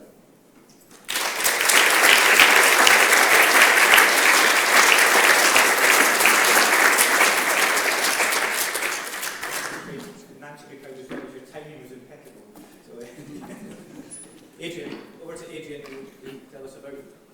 Right, yeah, thank you. So it's a pleasure to speak to you today about Pippa, and I'm just going to give you my personal perspective of how Pippa really shaped my career. And like Craig, you know, I'm sure I wouldn't be where I am today without her, so she's been absolutely instrumental. So I first met Pippa in 2002, which seems a very long time ago now, and I saw an advert in the BMJ for a clinical research fellow in stroke with Nancy and Pippa. And I'd encountered Nancy as an undergraduate at the University of Manchester, and I'd seen Pippa give a lecture at a Royal College training day and was really impressed by her, so I thought I'd definitely apply for this job. So I went to meet Pippa, and I think one of the first impressions I got of her was just her absolute enthusiasm for the work that she was doing and her pride in the grant that they'd just been awarded, which was going to fund a whole series of new studies. So I applied, and I was appointed to a clinical research fellow post, which was great. I learned a lot about clinical research from Pippa, helped to recruit to the first R1RA trial that was going on, and helped to set up some of the new studies that were underway. But I was also really well supported to apply for funding for my own research by Nancy and Pippa, and got an MRC Clinical Research Training Fellowship. So I started that supervised by Nancy, and my other PhD supervisor here is Risto Kopinen, who's an MR expert. And Risto just moved to Manchester from a centre in Finland, in Kuopio. So as I set about starting to do my work, which was investigating whether brain temperature was important in how inflammation worsened outcome after stroke, one of the MR techniques that I wanted to use for that we couldn't set up in Manchester. It was just proving too difficult. So it was decided that I'd go and spend some time over in Finland in Risto's old lab doing these intensive 2-week visits where I do a lot of experiments. So Kuopio is a beautiful place. It's in the Lake District of Finland. I'd recommend you visit there, but you'd want to make sure it's in the summer because it kind of looks like this in the winter. So just for reference, it's got a latitude somewhere between the Faroe Islands and Iceland. So in the winter, you get about 4 hours of sunshine. And to make matters worse, while I was there, the scanner was often only available in the evening or at night. So I'd have to sit in the lab doing experiments at night and walk back along this frozen lake you can see here back to my accommodation. So whilst I learnt an awful lot, I was kind of left with the impression that lab research was really difficult. And I wasn't too sure I wanted to rush back into it straight away. So I finished my PhD, was awarded the PhD, and I was very pleased to be appointed onto the neurology training scheme in the northwest of England. And I spent the first 18 months in Preston, rotating around. And then I came back to Salford, and one of my first posts was back on the stroke unit, and this is where I've encountered Pippa again, but this time in her capacity as a clinician. So I learnt a huge amount from her. You know, she's a fantastic doctor, very kind and caring with all of the patients.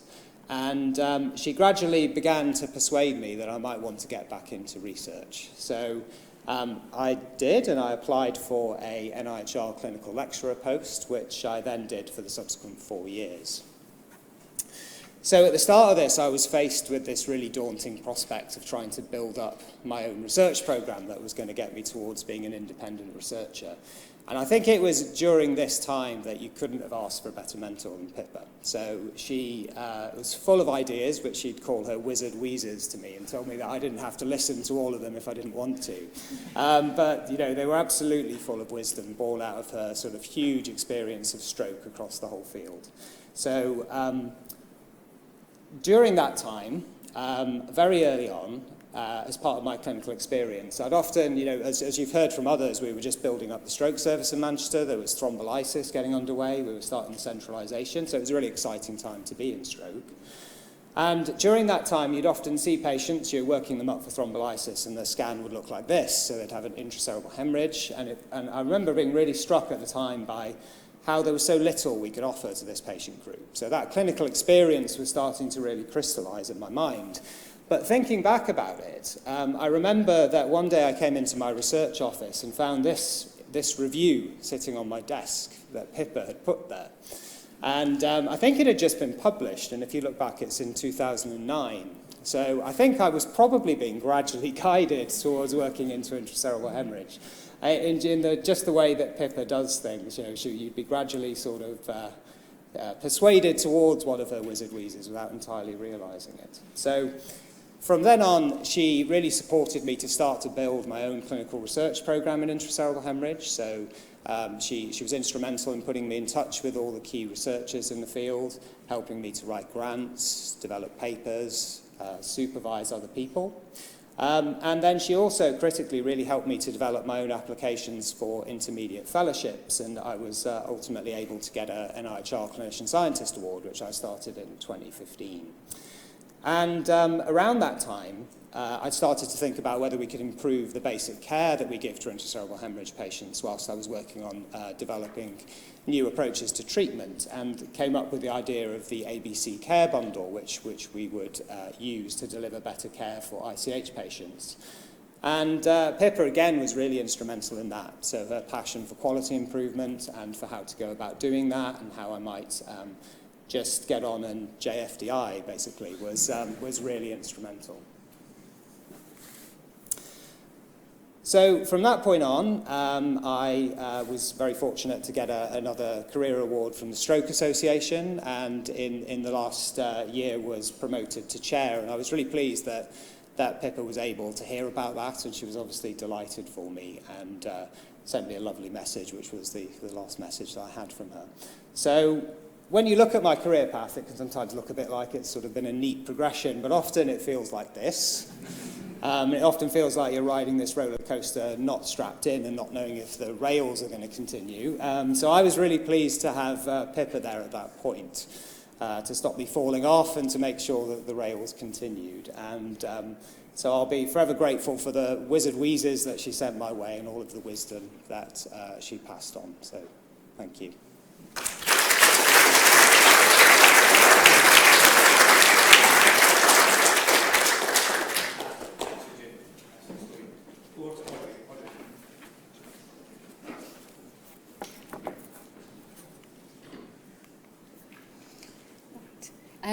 Thanks very much for including me. It's really a great privilege to be able to pay tribute because Pippa provided so much personal and academic support, both to me, but also to our wider Greater Manchester Stroke Rehabilitation Group. There's a few people whose eye contact I am not going to make.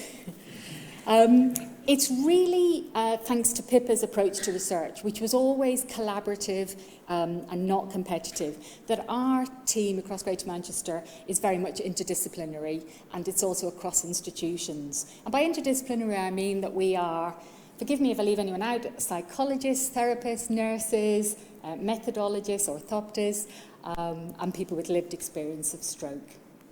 And we're, the other thing I should say was that we are across the different institutions, the universities in Manchester and the NHS trusts in Northern Carolines and, of course, members of the public. And so this has made me reflect really on Pippa's qualities and the values that she encouraged in me and in others in our group. And it's brought to mind a few key words that I think sum up Pippa, and I could hear them coming out from other people's presentations too, so I think we all have a very common respect for Pippa. First thing that strikes you is about her vast knowledge and her knowledge of all things to do with the person very holistically who's had a stroke. Her enormous enthusiasm for stroke research, of course, comes across. But we actually all know clever, enthusiastic researchers. What Pippa had on top of that was the empathy, the kindness, the generosity of spirit. And she would be there for us whether we needed to, whether she was celebrating our successes, small or large, or whether she was a hug and a shoulder to cry on, or whether some of the time what we really needed was just to be told to get on with it and do it. And she had that honest relationship with us. I think Pippa had a very, very strong moral compass and an awareness of inequalities and marginalised communities long before those became very popular, important concepts. And she was always striving for fairness, and she had that strength of character to advocate for others and right wrongs, which made me come to realise that, of course, what Pippa was really a real-life superhero. And like many superheroes, I think Pippa, she didn't want limelight or credit for herself. She was very happy to mask, to go under the radar. She wasn't motivated by prestige or esteem, by the numbers of papers by the pound signs on grants. She was very much cared about impact. She cared about research, all type of stroke research, that had a chance to make a real life difference in the care provided after stroke and the outcomes that people could achieve. And research that led to findings that didn't just end up in a journal, but could be implemented into NHS practice, into community care, and into that important long life after stroke, which Pippa valued so much and taught to all of us. The means to achieving impact and implementability, or whatever, is, of course, interdisciplinary and involvement. And so Pippa always taught us to listen to and value differing perspectives. And some of that was, of course, the essential input from non-medical professionals, and, of course, the facilitated, meaningful, genuine involvement of people with lived experience, which I know Anne will talk about. And I first met Pippa 28 years ago when I moved in the other direction on the M62 from Leeds to Manchester, and lucky enough to have her support right the way through. I'm very grateful to Pippa for that, being that role model, that guiding light, that superhero, through many of her research projects and funded fellowships. And she's developed so many great rehab researchers. I'm just sort of very snapshot, sum up in 2 slides. Some of the research that was guided by Pippa's values.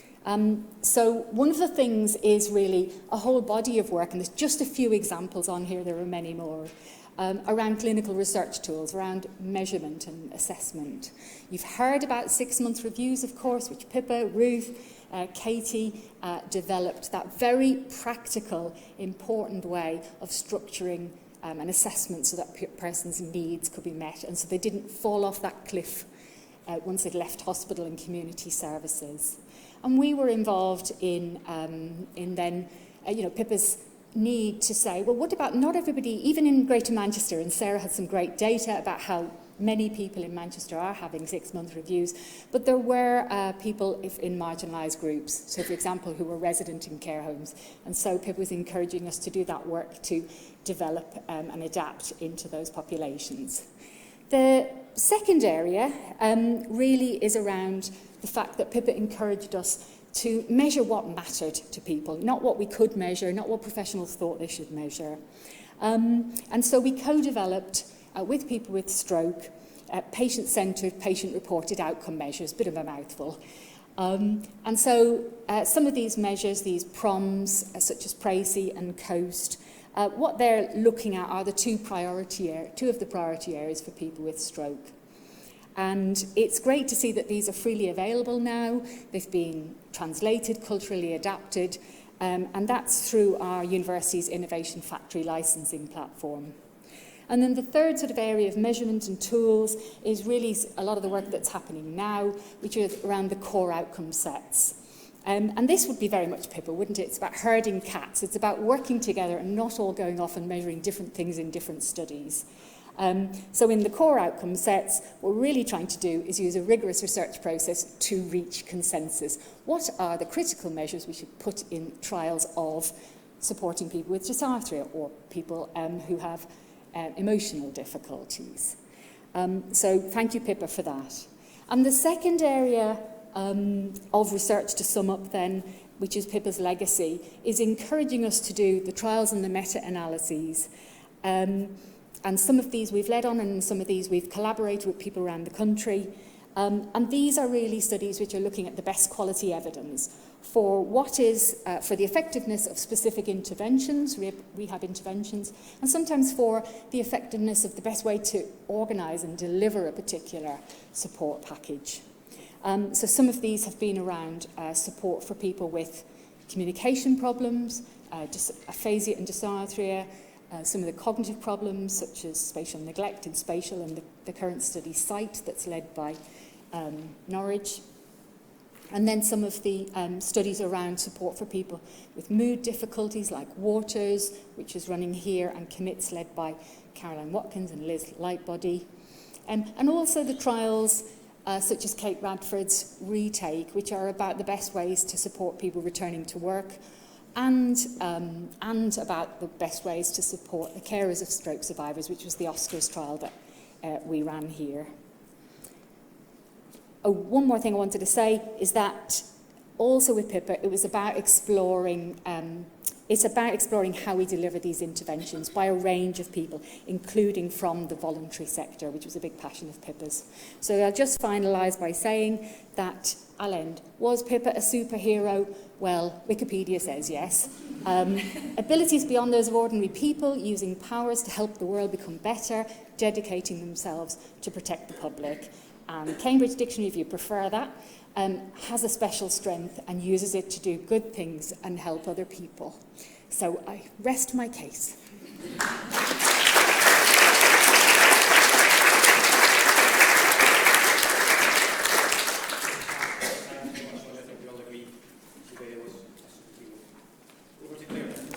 Thank you.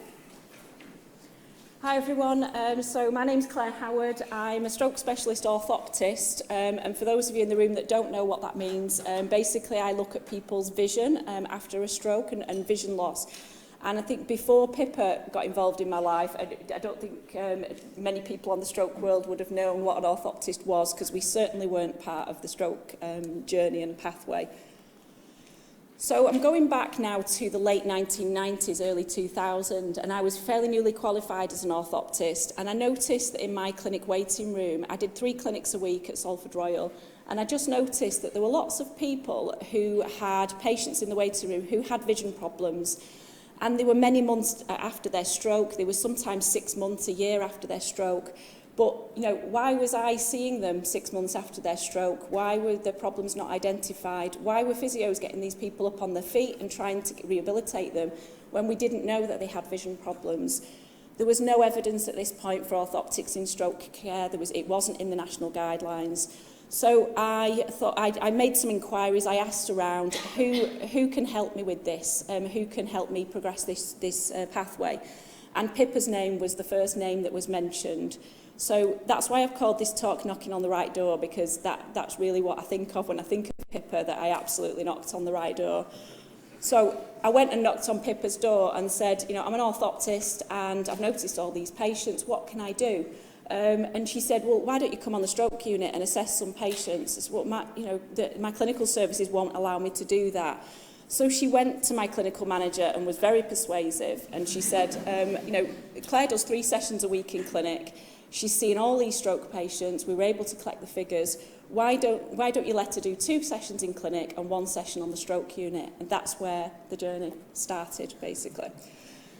So then a few years later, so we around about 2005, I went to an event in Warrington, and this lady called Professor Fiona Rowe stood up at the event, and she said, I really need clinicians I'm trying to build an evidence base for vision and stroke. I'm the academic and I can do the research, but I need clinicians on the ground.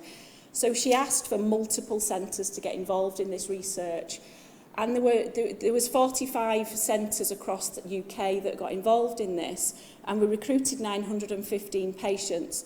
I recruited over 600 patients to that study alone in Salford, because I was the only orthoptist who was actually based in a stroke unit. Everyone else was just seeing a few patients in clinic. So soon got that reputation of, actually, if you want to do research in stroke, you need to go to Salford, and that's the centre that you need to ask. And we found that 92% of people who had suspected vision problems did actually have a vision problem. Well, that's great, but what about all the people that we don't know about, that the clinicians don't suspect have a vision problem, but they are there and we're just not assessing for them? So the journey goes on.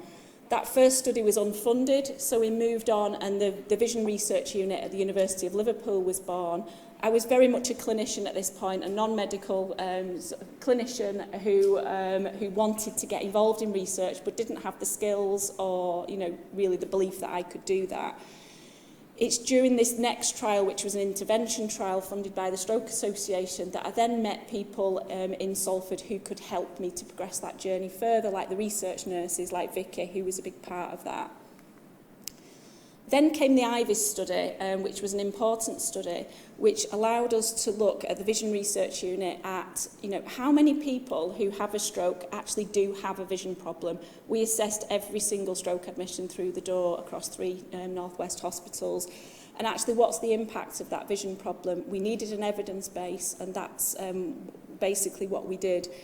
It's during the course of this study that I started to think, actually, maybe I can do my own research. I've got my own clinical ideas, and this is where Pippa came in again with, you can do this. You can do your own research as well as helping to recruit to the studies. Have that belief that you can do it. So by this point, we know that around about 60% of people who survive a stroke will have a new onset vision problem. So this isn't a small problem. We've now got that evidence base to say this is a big problem, has a big impact.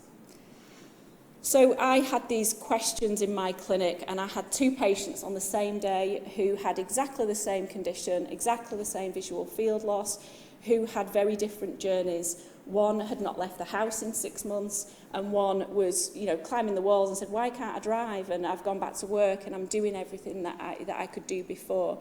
And I started to wonder why. So I applied to NIHR for a clinical doctorate fellowship, supported by Pippa, and she felt very strongly that she wanted to be a mentor and was a PhD supervisor as a part of that, helped me with the application. And then my adaptation study was born, and sadly, by the time my PhD fellowship started, Pippa was unable to carry on with the PhD supervision because of her illness. But she didn't just sort of leave and say, well, I'm retiring now, so off I go. She basically made sure I had a team around me and put other people in place for my supervision. So this wasn't just about the science, this was about that belief that as a woman and as a female in a very male-dominated medical sort of world, that you can actually do this. And actually that belief that you can do it with a family, because I think actually as particularly as a non-medical workforce, we often think, well, I've got a young family at home, I don't think I can do this, I don't think I can do a PhD, I'm not clever enough, this isn't me.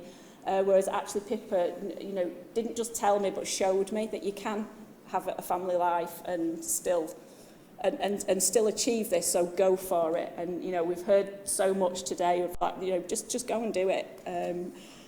And the other thing that was really important in my journey with Pippa was that importance of involving patients. This is the patient involvement group at the University of Liverpool who work on all of our vision studies with us. And really it's that, throughout my career now, it's really embedded, it's important. Pippa was always that person who was sat at people's bedsides talking to the patients, and that is a really big important part of my research going forwards. So what does the world look like now? Well, there is orthoptists in the stroke team, and hopefully you'll like that little play on a vision chart there. The National Clinical Guidelines for Stroke say that every stroke patient should be screened for vision problems and then have access to orthoptic services if problems are found. The NICE guidelines, with the evidence that we've managed to build, go one step further and say that everybody with a stroke should have an orthoptic assessment. So that's a very different place to, no orthoptists in stroke teams, nobody really hearing of what that meant. So it doesn't stop there. I've just been awarded an advanced fellowship with NIHR, and I'm going to be carrying on developing new treatments. I'm now looking at virtual reality based treatments and moving this legacy forward. But actually, without the support that Pippa gave me, this absolutely wouldn't have been possible. I'm currently, to my knowledge, I'm the only orthoptist in the UK who is employed directly by the stroke team. And again, that's something that, Pippa saw 25 years ago, that actually, yes, we need orthoptists in stroke teams. And without the evidence, that was something that she was able to see and allowed me to do this journey. So I hope you'll all agree that this is absolutely the right door to knock on. Had I knocked on someone else's door that day, maybe the world would have been a different place. Obviously, I haven't changed the path for vision and research myself. It's been a whole team effort. but actually me being placed in the right place at the right time in Salford has meant that recruitment to those really important clinical trials with the large numbers has been possible. So thank you.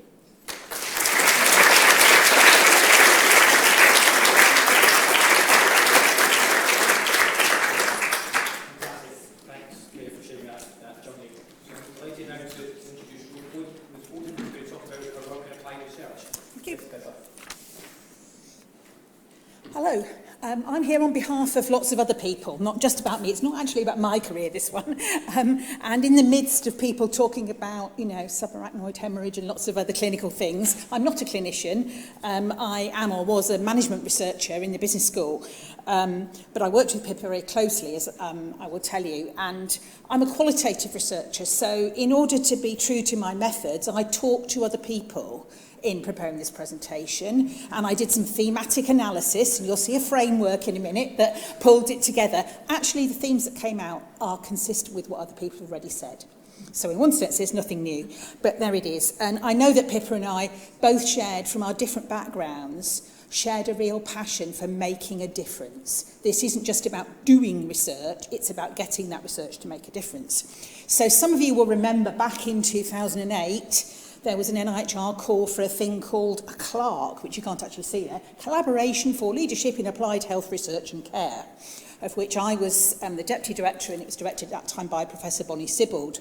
And Pippa was one of the clinical leads in that initial CLARC in 2008. CLARCs were all there to do research, but the second bit, to ensure knowledge gained from research is translated into practice, implemented. And that's really my passion. I can't actually remember when I first met Pippa, but I know that I worked with her from probably the bid stage of CLARC. And she was full of ideas. So one of her great ideas, one of her big ideas was blood pressure's the thing. We know that if we can reduce blood pressure, we're less likely that people have stroke. Won't that be great? Let's do that, And some of my team who were charged with turning these great clinical ideas into some kind of doable piece of work were a bit kind of, I don't know. She thought that actually we should get some buses and we should take them around Salford and various other places. The emoji on the right is my team. Several of them said to me, I can remember that meeting where we just kind of raised our eyebrows and thought, So it was a good idea, but it wasn't the one that we took forward in the end, for various reasons. We took forward, as Audrey's mentioned, the idea that after stroke, particularly 6 months after stroke, people feel, and abandoned was Pippa's phrase. She said people would come to the clinic and they would feel abandoned. So we worked together on the GMSAT 6-month post-stroke assessment tool, various versions, as Audrey said, etc. Same approach that we've talked about already, that Pippa involved patients, she involved multidisciplinary teams. We worked together on this, and as I'll come on to, it's still around, not quite in the same version, but in very similar versions now. So I thought, collaboration, what does that mean? This was my framework from the people I talked to about the kind of people Pippa collaborated with. Now, somebody said all models are wrong, some are useful. And this is going to be useful for me because I'm just going to pick out 3 of these ovals to talk about. There are probably others, but actually, as we've gone through today, you can see already that, Pippa's collaboration with lots of different people and organisations, voluntary sector, etc., was really, really powerful. I'm going to look at the top 3 because they're ones where I've got particular examples. And the first one I want to look at is this notion of actually collaborating and learning about working with non-clinical researchers. And in particular, people from management school, people who know about quality improvement, etc. And Pippa's frustration that we were doing this stuff, and we knew it was really important, but it wouldn't get in the clinical guidelines because we didn't have an RCT. But was an RCT really what we should have had about that anyway? So long debates about methods and why that did and didn't work. And talking to some of my colleagues who worked with her, they noted that she was always interested in and open to talking and thinking about other types of research. And one of my researchers said, actually, we had lots of conversations about what good qualitative research was. There is such a thing as good qualitative research. There's such a thing as bad qualitative research as well. She didn't get stuck in the hard science. That was an important part of what she did, but it wasn't all of it. And I like the quote at the bottom left. She always put the person first. RCTs were not the be-all and end all for her of what research was, although it was an important part. And that came together in this lecture that's already been referred to, which unfortunately I didn't actually hear, the Princess Margaret Memorial Lecture, but I've been told about it, and I do know that one thing she said, you know, should we even be trying to research things like the stroke choir? We know it's a good thing. People like it, people benefit, so do we need to research it? And those kind of questions I think were important. I did help her with the slides for that. I do remember her sending them to me and saying, can you just check that what I'm saying is right about the, you know, some of the non-clinical research and methods? So, you know, we were there with that, but not entirely. I do wonder in reflection whether we should actually be looking up that lecture again and publishing it, because I think it's certainly for her, it was the culmination of a lot of the research that she had done, particularly in the applied space. So if anybody's got a copy, that would be great. Let's move on to the reconfiguration of stroke services, which Sarah talked about earlier. What you may not be aware of is that we were also part, Pippa and I, of a research team funded by NIHR to look at a comparative research between the reconfiguration stroke services in London and Manchester, led by a team from London who we always secretly thought just wanted actually the research to prove that London had done it best, but they couldn't get funded unless they had a comparator. So they had Greater Manchester as a comparator, which meant they had to have some collaborators from Greater Manchester, say Pippa and myself were the collaborators. But the results of that research were actually really important in the way that we used that research, which Sarah rightly didn't talk about in her talk. Yes, we changed things, but actually it wasn't quite that straightforward. There'd been some reorganisation, as Sarah had said, and then in 2014, there was a talk to do further reorganisation to kind of really refine the model.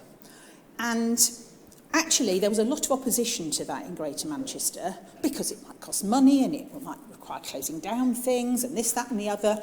And Greater Manchester Commissioners actually asked the team, who were based at UCL, to do some more research to say what would be the impact of these further changes in Greater Manchester. And they worked out, as you can see, that I think, doesn't matter, in the bottom right corner, actually, if you did this, you could prevent a further 50 deaths a year from stroke.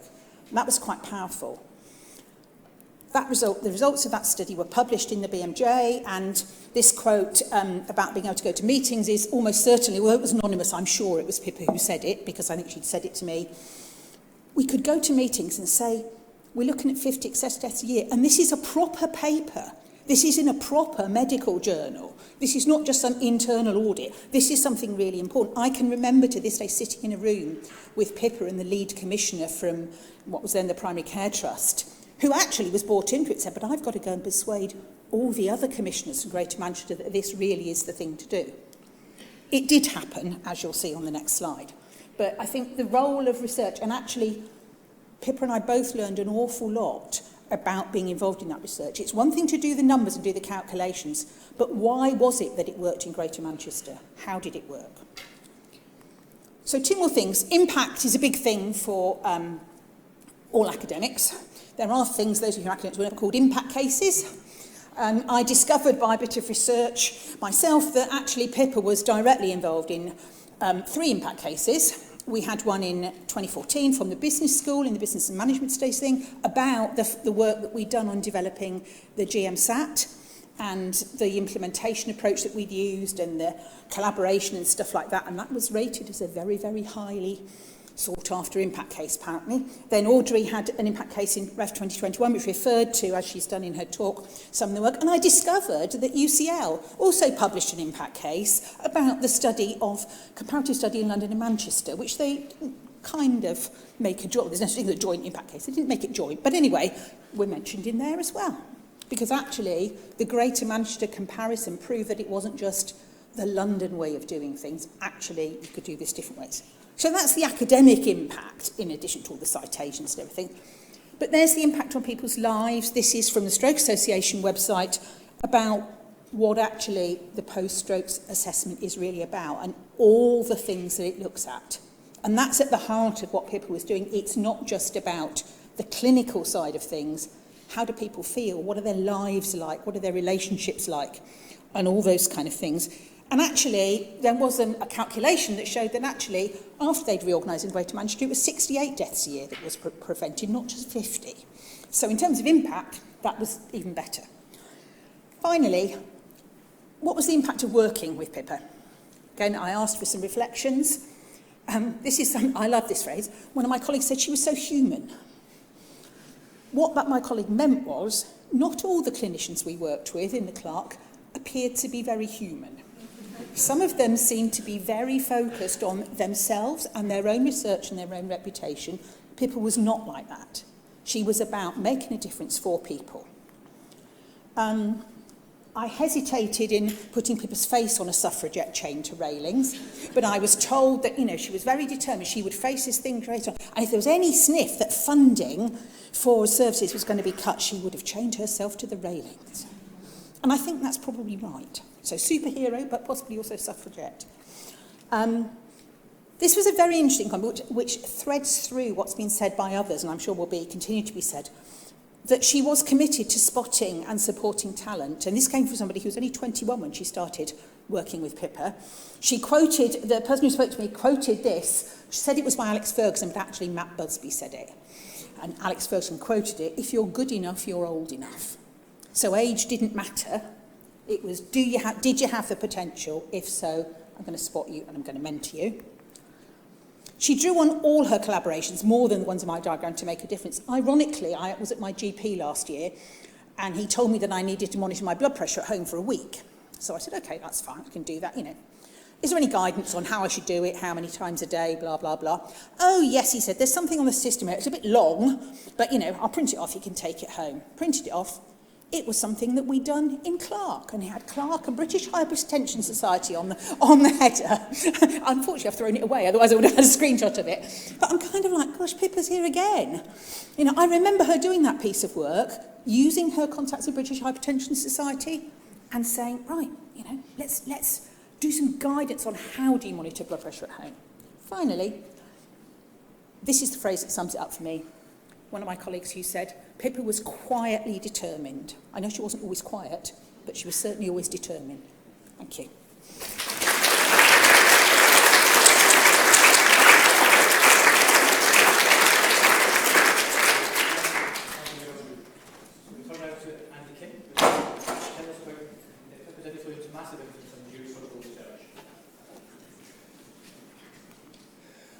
Thanks. So I'm Andy King, and I've not wandered into the wrong lecture. This is about neurosurgery in the goddess of stroke medicine.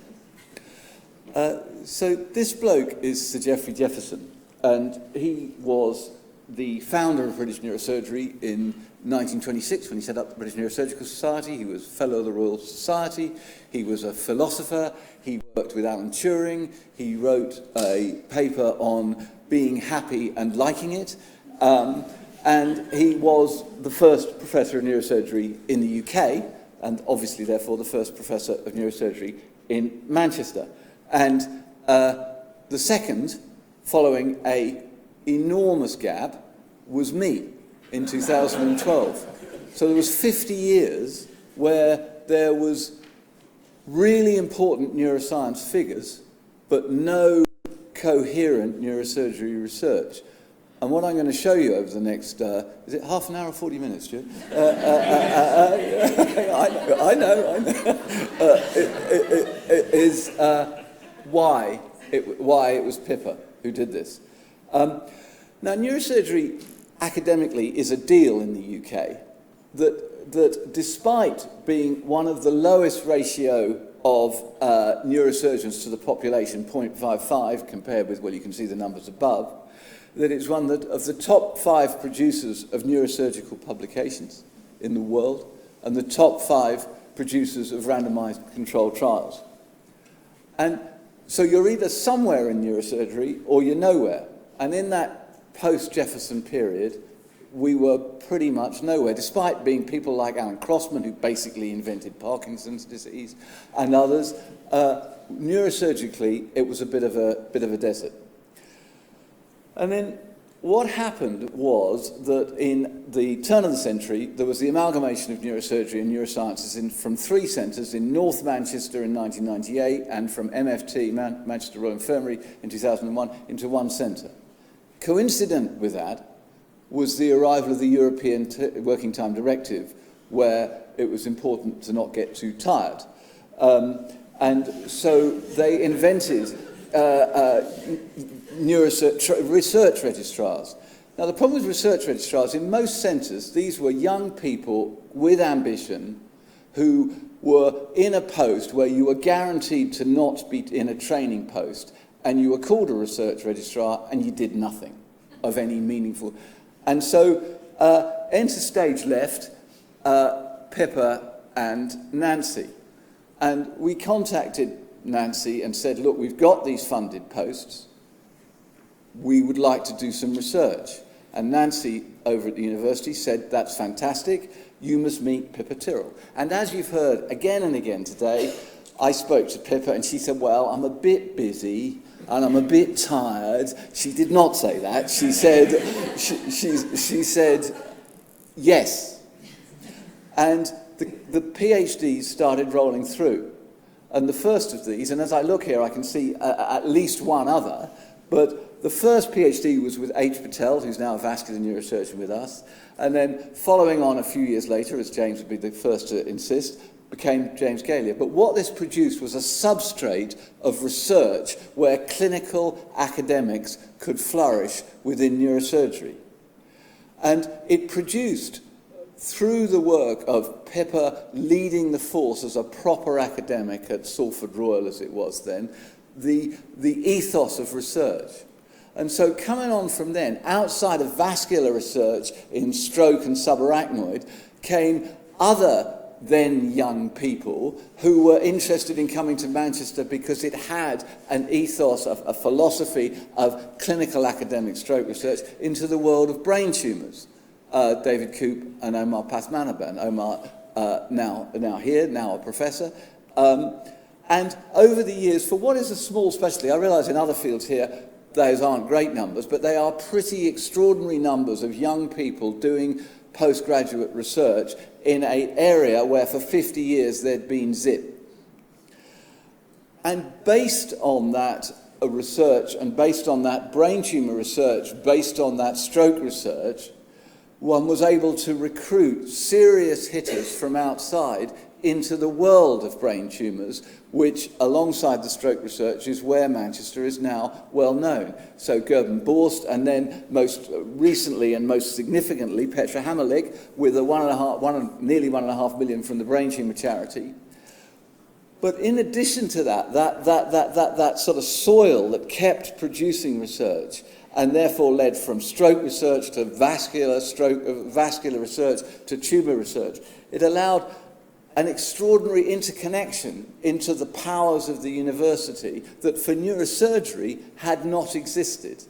And I just repeat back, this would not have happened without a power like Pippa sitting at Salford as an clinical academic neuroscientist. And so the most obvious commendation of that is that Manchester is one of 14 centres of excellence for brain tumours. And to do that, you have to be first class clinically and first class in research, and it wouldn't have happened. The other side of the thing is what you need to do is to get the young people coming through, because whilst David was kind enough to put a face of me up when I was young, that is extraordinarily no longer the case. And you need to have people coming through. And the NIHR integrated academic training is how that happens, with ACLs, academic clinical lecturers, and academic clinical fellows. Now, this is not even vaguely hyperbole. None of it has been hyperbole, but this is particularly not. Pippa wrote this. She said, we're going to do this, and you're going to be in charge of it. I had no idea what it was, and to this day, I'm not entirely sure what it was, except it produces an extraordinary number of young people coming in. As an example, an ACF is 2 years after you qualify. 20-30% of the people applying have got 10 or 15 papers 2 years after qualifying in medicine. One had 60. So the quality of these people is extraordinary, and Manchester in neurosurgery is the best in the UK for the figures that are described there. And literally, whilst Omar, David H got many, many talents, none of us would have made the business case for that. That was pure Pippa. The outcome of this is, as you can see, successful grants, and most recently, one of our ex-ACLs went over to the Memorial Sloan Kettering to work with a Nobel Prize winner there, and is coming back to give a talk in a rather nice, circuitous way, as people say, circling back. Finally, what it did, although Pippa wasn't involved in the creation of the Geoffrey Jefferson, it allowed the case to be made that what was required was the clinical excellence of what was Salford Royal, married to the academic excellence of neuroscience at the university, to create something, and I think this is very Pippa, improving brain health. And so, having not hyperbolized for a second, Anthony, you know it's true, that's neurosurgery thanks to Pippa. Thank you.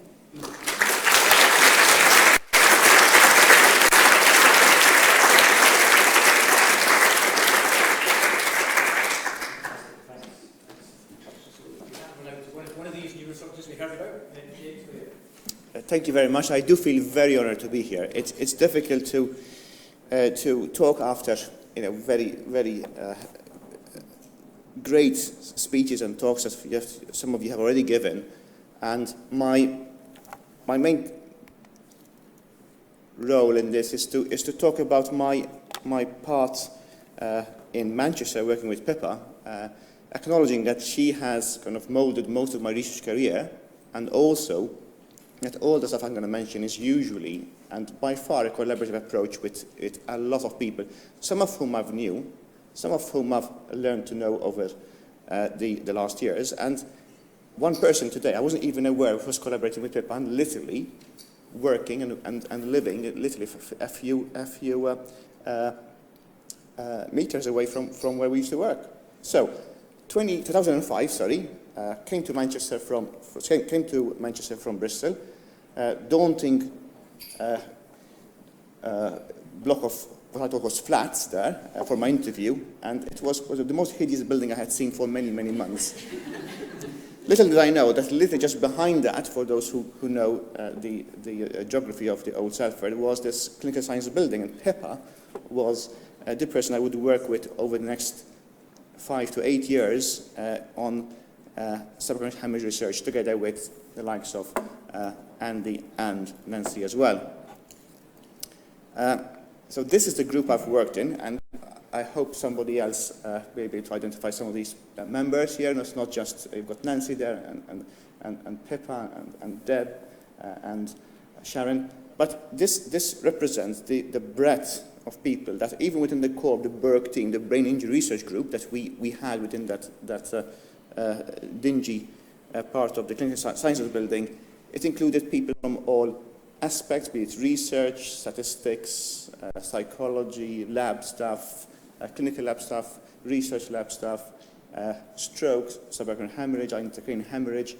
And this is not just benefiting Pippa, it's more to benefit us, benefit the patients, benefit the research. I've learned a lot from Andy Vale, from Steve Hopkins. I've learned a lot from Andy, from Adrian, from Craig. And all that information, basically, that we've shared between ourselves has then affected the research into each of our different bits of clinical work and research we've done in the future. So just talking about subacute hemorrhage, which is a disease which affects, as you know, the younger population compared to stroke, and whereby there's a rupture of a blood vessel in the brain, or an aneurysm really, that then causes significant deficits. I joined in 2005 when Pippa was already doing work with Andy and the pharmacology team in Manchester, looking at the penetration of a drug, an anti-inflammatory that Nancy had been working on for many, many, many years to get the brain. My job there was to try and see whether we could get it in the brain quickly enough and whether it could get there in sufficient concentrations. And I remember kind of meeting Pippa for the first time, or knocking on her door the first time, and kind of thinking about introducing myself and saying, should we be looking at the data again and start afresh with some new people around from the School of Pharmacy. And it was a daunting task as a junior trainee knocking on somebody who you've never met, basically, and, kind of not questioning, but, coming up with your ideas. And it was a completely different experience to what I had anticipated, actually being welcomed in the room, forget about research, sit down, let's talk about you, your life, what are you doing, what's your plans, and on the rest of it. And for me, that was, a eureka moment. It just made my kind of life easier, my work easier, and I appreciated that Pippa is not about herself, it's about others. She's a big enabler, and she has been the biggest enabler I've seen in my life for research and for clinical work as well. So that study was done, and we showed we could get drug into the brain quickly enough. It was published, and the next stage was to think about how can we get this drug into the brain using an administration which is subcutaneous, so it's easier. And it was particularly good for patients with this kind of bleed, because patients with an aneurysm bleed get delayed stroke. So they don't get secondary stroke straight away, they get it 3 days afterwards. And all of this obviously needed money and funding, and we applied time and time again. And one of the things which really filled me with confidence, again, Pippa enabling other people, is to let me write a good part of the grants really, which gave us the funding for the study. And in my mind, I always was very, very uncertain.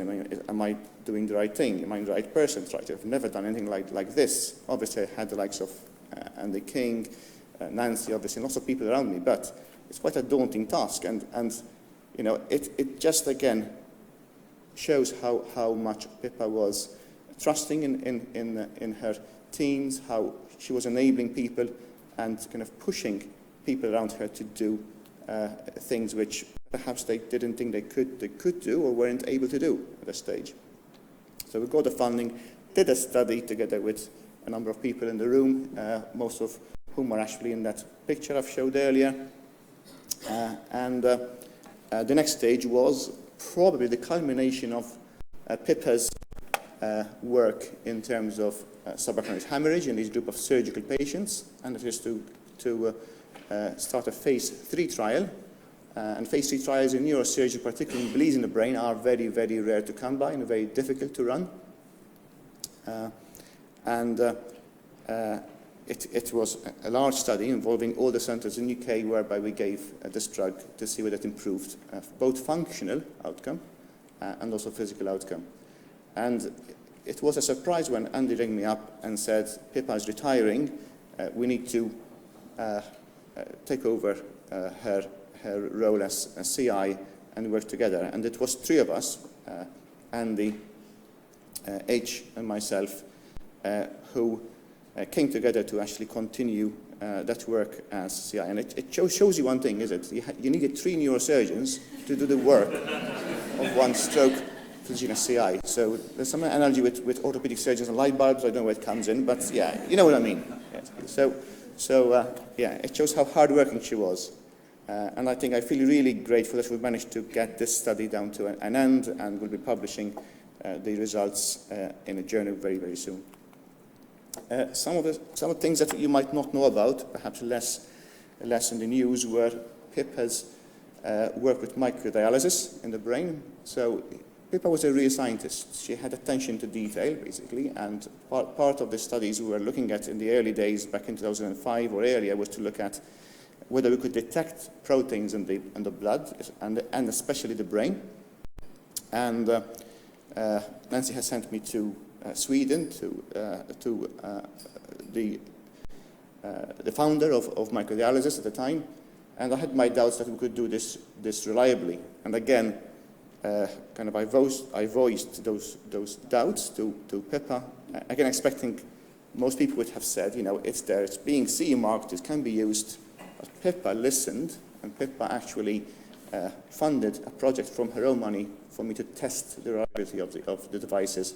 And you might say, oh, what has it got to do with it? But putting things in the brain of patients for nothing and not getting anything, that exposes patients to risk. So in that way, by being a true scientist, listening and enabling people, we've actually did not put these probes into people's brains when they would have been of little of no use. And the other thing which some people here are knowledgeable about is Pippa's interest in the research that other people have been doing, and I was very keen to continue doing some research on toxicity of the blood pigment in the blood, on brain cells, and she helped me apply for funding from the MRC, and that subsidized some research that happened in Stewart's lab and in over in Manchester. Finally, Pippa, basically, she's a great scientist, she's innovative, enterprising, she's been a visionary, she's a great lateral thinker and hard worker, but most people remember her not for those attributes. It's because she's warm, caring, supportive, understanding, inclusive, and very respecting of people. And even now working with the stroke physicians over in Cardiff, setting up the stroke services there and John back to me. The lead of stroke services there, Tom Hughes, kind of said, we've lost a great woman. She was so nice, warm, and encouraging. So this is Pippa's legacy, certainly for me, and I hope that I take a bit of Pippa with me in my clinical work and pass it on to the people I mentor. Thank you very much.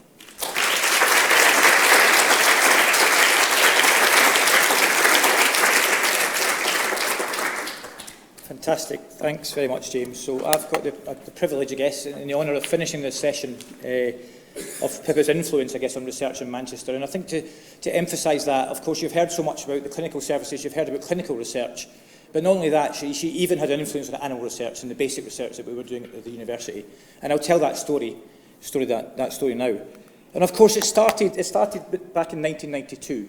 This is a year before I arrived in Manchester, and it started with Nancy's work. And this was a seminal paper published in the early 90s, where Nancy demonstrated that this anti-inflammatory drug, I1 receptor antagonist, could protect the brain against brain injury. And you have to remember then, in the early 90s, that the idea that inflammation might have some role in the brain was just never talked about, because of course the brain was immune privileged. That's what everyone was told. That was not the context. So this was the first in the world that actually dabbling with inflammation in the brain may be protective. So I joined the lab a year later, and then myself and many other people in the lab for the next 10 years made rats and mice very happy. Well, not really, because we caused them to have a stroke, but then we treated them with anakinra, and they did well. Okay, there was lots of studies then published showing that these mice and rats recovered, had reduced brain damage, and did really well. But that was no good for patients, right? And at that time in the 90s, there was a raft of clinical studies that were, again, making rats and mice happy, but actually failing in clinical trial. And we needed to move. We needed to move that dial to start to do something to patients. So, of course, in steps Pippa, as we've heard so many times today, that Pippa's drive was to improve patient lives. So then that's when obviously Nancy met Pippa, and I think Nancy would agree, this transformed what we could do. Because actually we could actually move from the lab, from the animal unit into people, and deliver these drugs to individuals with stroke and see if it had an effect. And of course the first trial was published, and Headley and Craig are both here in the room. The first clinical trial was published in 2005. And that, to me, is one of the first. This is an academic-led trial. Pharma did not give any money towards this. This was solely driven from the vision and the drive that Nancy and Pippa put into it. And at that time, when we published this review, Pippa, myself and Nancy, which is now, I checked yesterday, over 1,300 citations, there was huge excitement around anti-inflammatory drugs in the context of stroke. However, as we all know in research, things don't always go smoothly, and in came NXY. Okay, so in 2007, NXY 059 failed spectacularly in a phase 3 trial. Okay, and that really was, there was so much hope, because the late phase 2s were positive, and there was real hope in the stroke community that actually neuroprotection may be something that actually helps our patients. And this was published. There was actually, I struggled to find it, but there was a cover on a journal that was that picture. And they talked about the nuclear winter of stroke research, because basically every single pharmaceutical company in the world pulled out. Every single one closed their stroke programs and said, we've had enough. Neuroprotection doesn't work, and it's the end. So, of course, as a stroke research group working in mice and rats, testing drugs, that was a bit disappointing. And, of course, then Pippa put the light at the end of the tunnel and said, hold on, you're not doing this right, okay? You're treating the mice and rats, but you're not thinking about your patients or the patient you're trying to treat. Okay, you need to think about what's happening at the coalface with the patients and translate that back into your animals and make the animals more like what the patients are. And she said to me, when I described what a rat looked like in its cage, she says, well, that actually just sounds like one of my patients. Okay, it will be lethargic, it will sit there, not really want to interact. Okay, look slightly down. And she said, I'm sure these models are accurate, you're just not doing it right. And of course, at that time, many other people started to realise the same thing. That what we'd done as experimentalists was we studied young, healthy male mice, or rats. And the reality is that's not the true, typical picture of stroke patients. There's multifactorial stroke in terms of its complexity. And we really hadn't considered the risk factors. And we really had done no research where you implemented or looked at risk factors in terms of changing the landscape. And then we published, and Pippa was seminal in this work, and Pippa led the clinical study. And to this day, I don't think there's a study published. It showed this so well. So we took rats that were comorbid. Believe it or not, that is a rat. Okay, up on the left-hand side there. So these rats basically had metabolic syndrome. Okay, and we induced stroke in them. Sorry, we didn't induce stroke. We didn't do any stroke to them at all. We just imaged their brains. We simply put them in a PET scanner and looked at inflammation in the brain. And lo and behold, the animal that had metabolic syndrome, i.e. comorbidities, had a lot more inflammation compared to the normal healthy rat. And Pippa did the same thing in patients. She took patients who were at high risk of stroke, i.e. had cardiovascular disease, put them in the PET scanner down to the WMIC, and saw exactly the same thing. That actually, these people had heightened inflammation. So it was probably no surprise, the fact that when we came along with an anti-inflammatory drug that worked well in young, healthy animals, that actually when you go to patients where the inflammation is heightened, it may not have the same effect, potentially. So that idea of comorbidity really stemmed from Pippa's insight to think about that. And then that journey continued. And you've heard from James and you've heard from others that a number of papers have continued, further trials, and of course, culminating in a phase 3 last year in subarachnoid hemorrhage, which really, I don't know of any phase 3 led study that started in a lab and was run from that lab. Okay, again, without major pharma involvement. So that was her impact on the research. However, her impact goes way beyond that. Stroke research in Manchester our research was there, but it wasn't noticed, if I'm honest. It wasn't noticeable to the higher levels of the university and what was going on, because we didn't have critical mass. And this is actually, I found this, the actual document we submitted. It says 2022, but actually we wrote this paper in 2017. So Pippa absolutely led, and she drove the fact we have to become part of the ecosystem of Greater Manchester in terms of clinical research, i.e. the BRC. Stroke has to be in the BRC. If we want to move forward in experimental medicine, we have to be in the BRC. And Pippa really drove us to really fight hard to put the case forward that stroke had the capability and the level of quality to be part of the BRC, and she wrote, and we co-wrote that document back in 2017. At that time, it wasn't accepted straight away, but we worked and worked and worked. And the success came. So the BRC in 2022, where Manchester doubled their funding from 30 million to 60 million, stroke is a major part of the integrative cardiovascular medicine theme, with Craig, myself, and others. And that was a real win that really came from Pippa's vision and insight. And alongside that, last year, at last, the Manchester became a British Heart Foundation Centre for Research Excellence, and hopefully you can read it, bang in the middle, and of course it's important it's in the middle. One of the themes is inflammatory drivers of cardio and cerebrovascular disease. And I think Craig and others are in the room. 5 years ago, the cardiovascular group wouldn't even considered us to be part of that group, but it was actually Pippa's drive to make it that this stroke research is world leading, got us to where we are today. So just to finish, things have changed. Okay, I went to Calgary in 2003. I couldn't find a picture. Okay, on my own. So the Brain and Brain PET meeting is probably one of the biggest stroke meetings for preclinical research in the world. I went there in 2003 on my own. 3 weeks ago, 18 of us went to Seoul, many of whom had platform presentations. We were by far the biggest single research group at that meeting, out of 1,000 delegates. And that's a transformation in terms of Manchester's impact in terms of stroke, which is just, again, testimony to Pippa.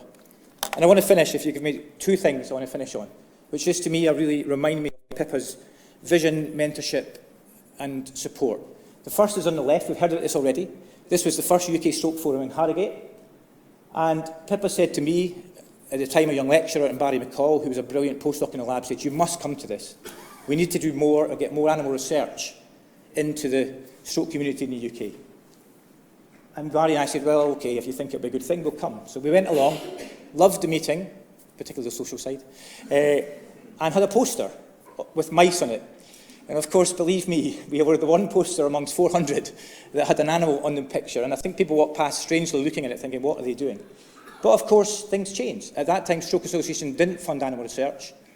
But if you move the needle forward, they then made a decision to start to fund animal research. And of course, we have seen success in Manchester and other areas where people have been supported by the Stroke Association. So again, I think Pippa's vision in doing that. And the story on the right is really a very Manchester-based story, where I think Pippa's influence was enormous. So the Natalie Kate Moss Trust, basically Natalie Kate Moss was a student in Manchester, and she tragically died in 2011 of a brain hemorrhage. So 1 year later, 2012, the family approached the university and said, we want to do something. We want to do something in legacy following this tragedy of losing our daughter, aged 26-year-old. And of course, Nancy at the time and others said, the person you need to speak to is Pippa. And they were so right. So Pippa met the family, of course, as she would, incredibly sympathetic, and started the relationship. We started a relationship with that family, who gave us £12,000. Okay, they gave us £12,000 to start to promote and drive hemorrhage research. You've heard about Adrian starting that work. As of now, they have now given us £700,000. In terms of that, charity has grown to probably one of the biggest hemorrhage funders in the world, in the UK, with ambitions to go way beyond this. And that really has been driven by Pippa's compassion, care, and drive to take that forward. So for that, I think is a great legacy to be left. So thanks everyone for your attention. I'm going to hand over to Craig now to listen to the next session.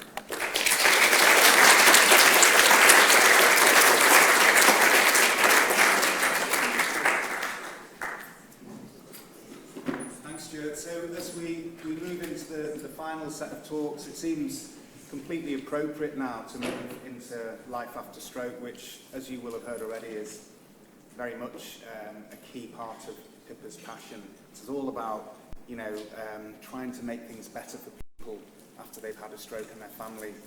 So the first speaker, I'm delighted to introduce Anne Bamford, who's up first. I had a slide. I stupidly did that.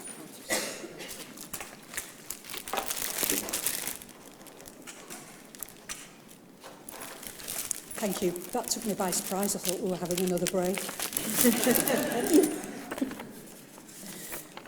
Those of you who know me know that computers are my absolute nemesis. So you can have me talking or you can have me moving slides on, but I can't do both, I'm sorry.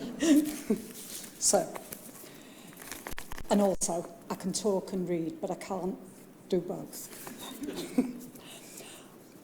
I always thought that I received outstanding care and treatment whilst as a patient at Salford Royal. I didn't meet Pippa during that journey, but I certainly benefited from being cared for as an individual and being listened to. As a result of this, I was very happy to try and give something back. I began by taking part in research projects as a participant initially, not too long after my stroke. And then very quickly, I was fortunate to be invited to help as a patient contributor. Is it up there? Thank you. I can't see at the back of it.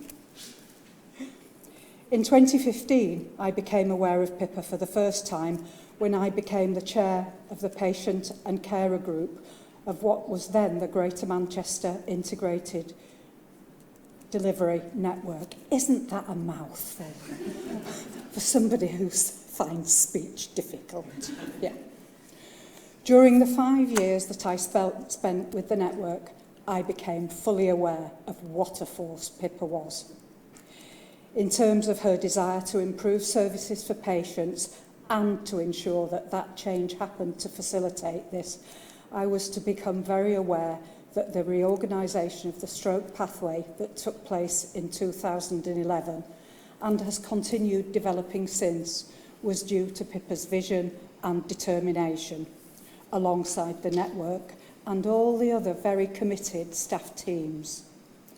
The work may have begun in 2011, but the change that has continued with Greater Manchester often leading the way on quality of care for stroke patients.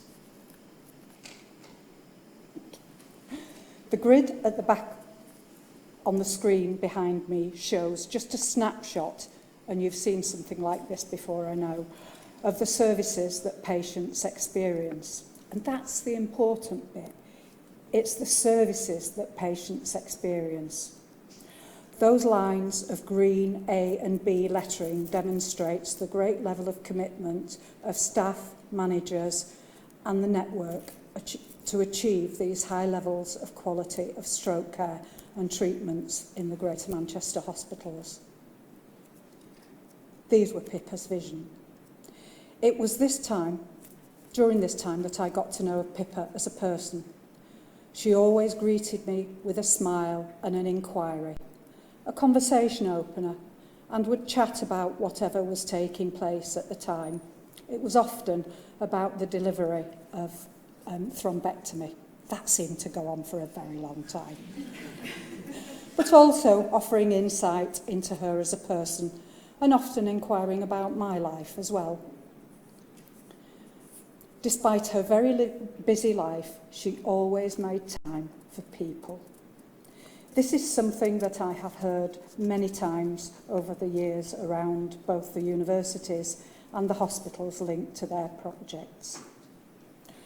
One person, Ian, who has first-hand experience of stroke, says of her in verbatim form. Pippa played a big part in helping me regain all the things that were taken by my stroke. For example, I wasn't able to communicate well at all, but Craig Smith encouraged me to go for a PPI, that's Patient and Public Participation Involvement post, at the Northwest Research Network. Pippa was the chair of this body at the time. Pippa really helped me to present the information. For example, on one occasion, she just quietly put one word in for me that I was struggling to enunciate at the right time. This gave me the confidence to carry on. Her encouragement also gave me the confidence to do many other things. Her reminders to me that I was very lucky to be able to find other words than the ones I was struggling to find. The way she could read my struggles gave me the confidence to carry on trying. He goes on.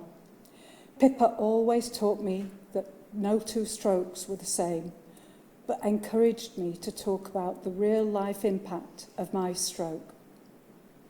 Her value of this meant that I got to work with Think Ahead, which is a charity that helps people put their lives back together after stroke. Basic, another charity that is passionate about doing the same. Her whole demeanour was supportive, almost invisible, but always there. Thank you, Ian, for that.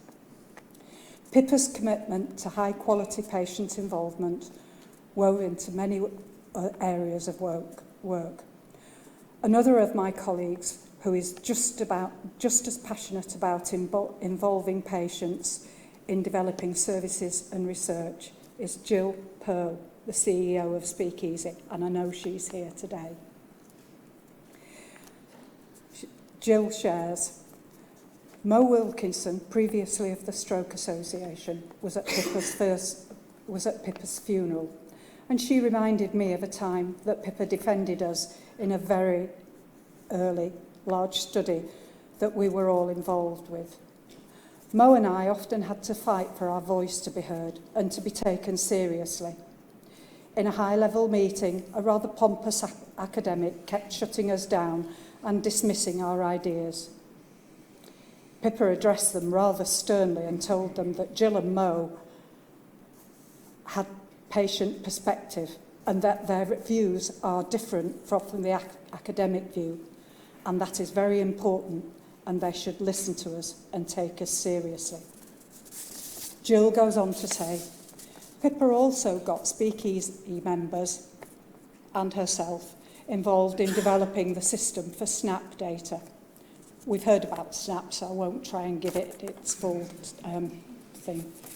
None of the meetings had considered asking patients what should be done, and I was invited to the meetings at the DOH and the RCP in London and asked to form a focus group at Speakeasy.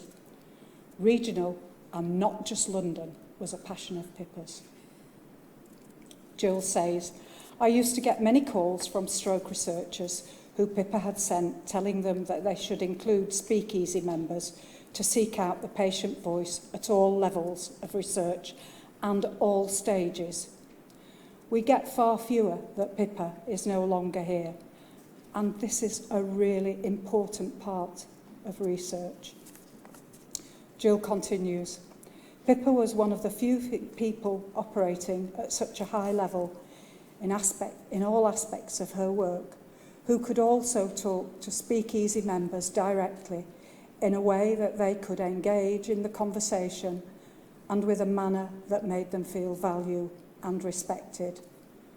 And Jill says, if I'm honest, this applied to her talking at the early days when she was finding it hard to be taken seriously and heard in close conversations by professionals and managers. She goes on. Chats with Pippa at conferences and events, often over coffee, would often result in new ideas and collaborations, which through Speakeasy would often involve elevating the involvement of people living with the effects of stroke. So in conclusion, Pippa has been like a golden thread woven through patient and carer involvement in both service development and research. I can see that the stroke services and research are in a very different place to where they were before she began to work within them. But most of all, so many people have benefited from their contact with this warm, enabling, and hugely kind person. Thank you. Thank you so much.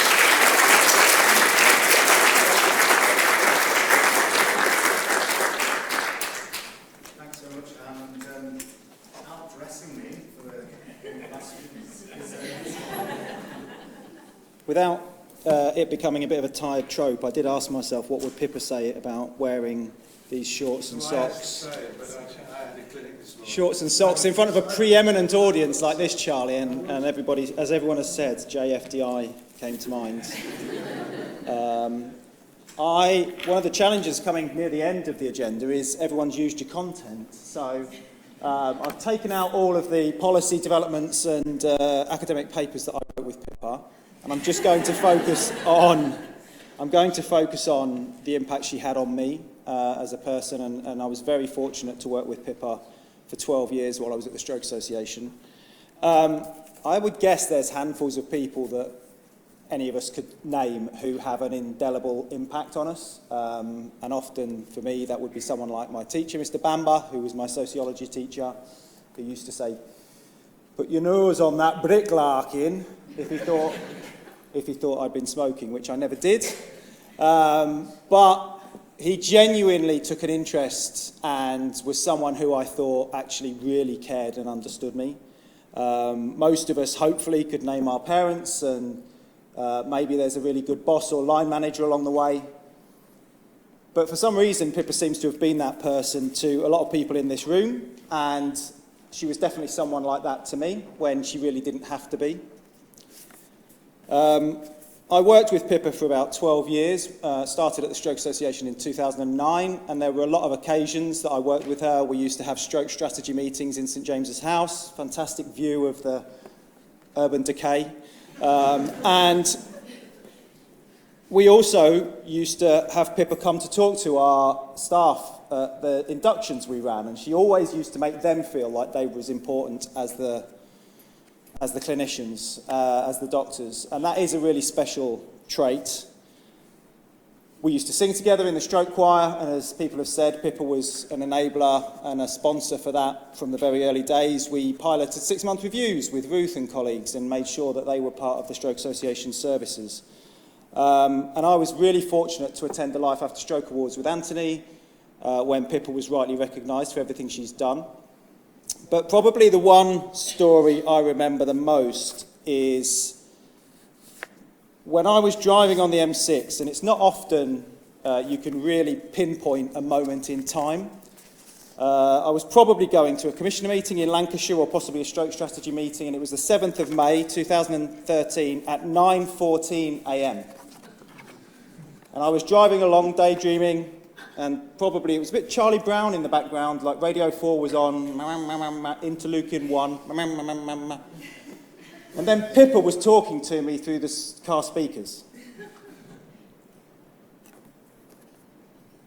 I mean, she wasn't talking to me, she was talking to Jim Al-Khalili about Nancy Rothwell on the Life Scientific, and that's still available online if you Google. I didn't know until that moment that Nancy was a stroke researcher, that the University of Manchester had such a profile and a portfolio of stroke research. And again, typical to Pippa, when I reached out afterwards, I think within a month we might have been sat in Nancy's office with Stuart and others talking about what we might do to collaborate between the university and the Stroke Association. And Pippa said something like, what's extraordinary about Nancy is she can jump from the laboratory into the clinic, and she explains complex things in a way that people can really engage with. And someone else has said, I think it was you, Nancy, actually said, Pippa took things from the lab into the clinic. Well, I think Pippa was extraordinary because she took and could jump from the clinical into just about anything else. And when I reached out to Pippa, she was generous with her time, she was generous with her contacts, and probably more or less a year later, we were delivering a series of events together in May 2014 as part of Action on Stroke Month, called Science Stroke Art. And that series of events was completely informed by Pippa. I think that intersection between science and art really talks to who she was. I think it's so fantastic that she's got Toby, who's in the arts, and then Caitlin, who's a GP. Ollie, I'm sorry, I don't know. I don't think, but maybe in the middle somewhere. Someone did tell me you were Foreign Office. But I think that kind of combination of science and art really does talk to who Pippa was. And we had a launch event at the town hall with stroke survivors and carers central to the event.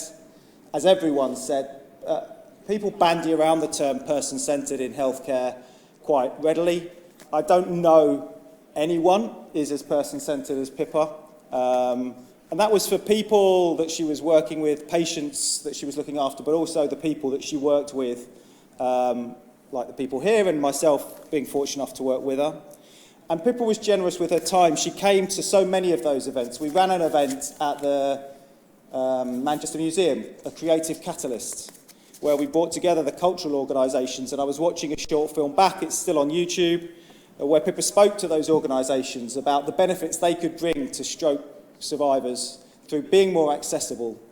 And I think that term, creative catalyst, really encapsulates Pippa. That's kind of what she was. She was clearly driven, brilliant, an amazing clinical leader and researcher, but also, through her generosity of time and spirit, someone that built others up and generated things that wouldn't have happened if it wasn't for her input. And she absolutely did that with the Science Stroke Art events that I was fortunate enough to be part of. And I know that and other things I've been involved in will be things I will look back on when I reflect on my career with a great deal of pride. Pippa didn't have to do that. She didn't have to come along to the art exhibition by a stroke survivor. She didn't have to sing in the stroke choir, but she did it because she knew it was the right thing to do, and she did it because she cared about people.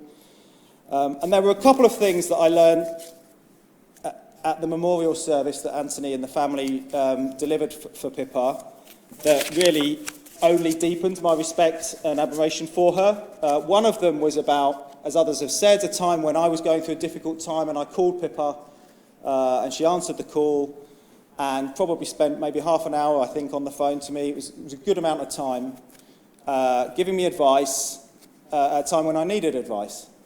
And I only found out relatively recently that actually she was on holiday, I believe, with the Tyrrell Joneses, perhaps stood on the side of a path in Devon, and took the time to take my call and give me advice, and didn't say, "Oh, Chris, got to go," sort of.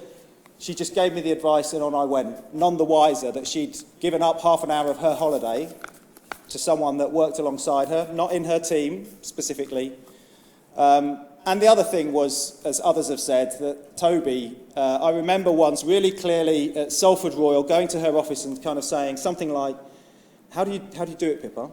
How do you be a researcher, an academic, do all the stuff to support us, be a parent? And she said I think it was a polite equivalent of just JFDI, yeah. And she did, she just fucking did it, but she did it. She did it in the right way, and I've worked with lots of people who JFDI with a car crash of carnage behind them. Pippa JFDI'd with incredible empathy, warmth, humanity, as others have said, and she did it wholeheartedly with people's best interests. And that's what makes her someone that was very special and I think has obviously had a big impact on a lot of people. Thank you.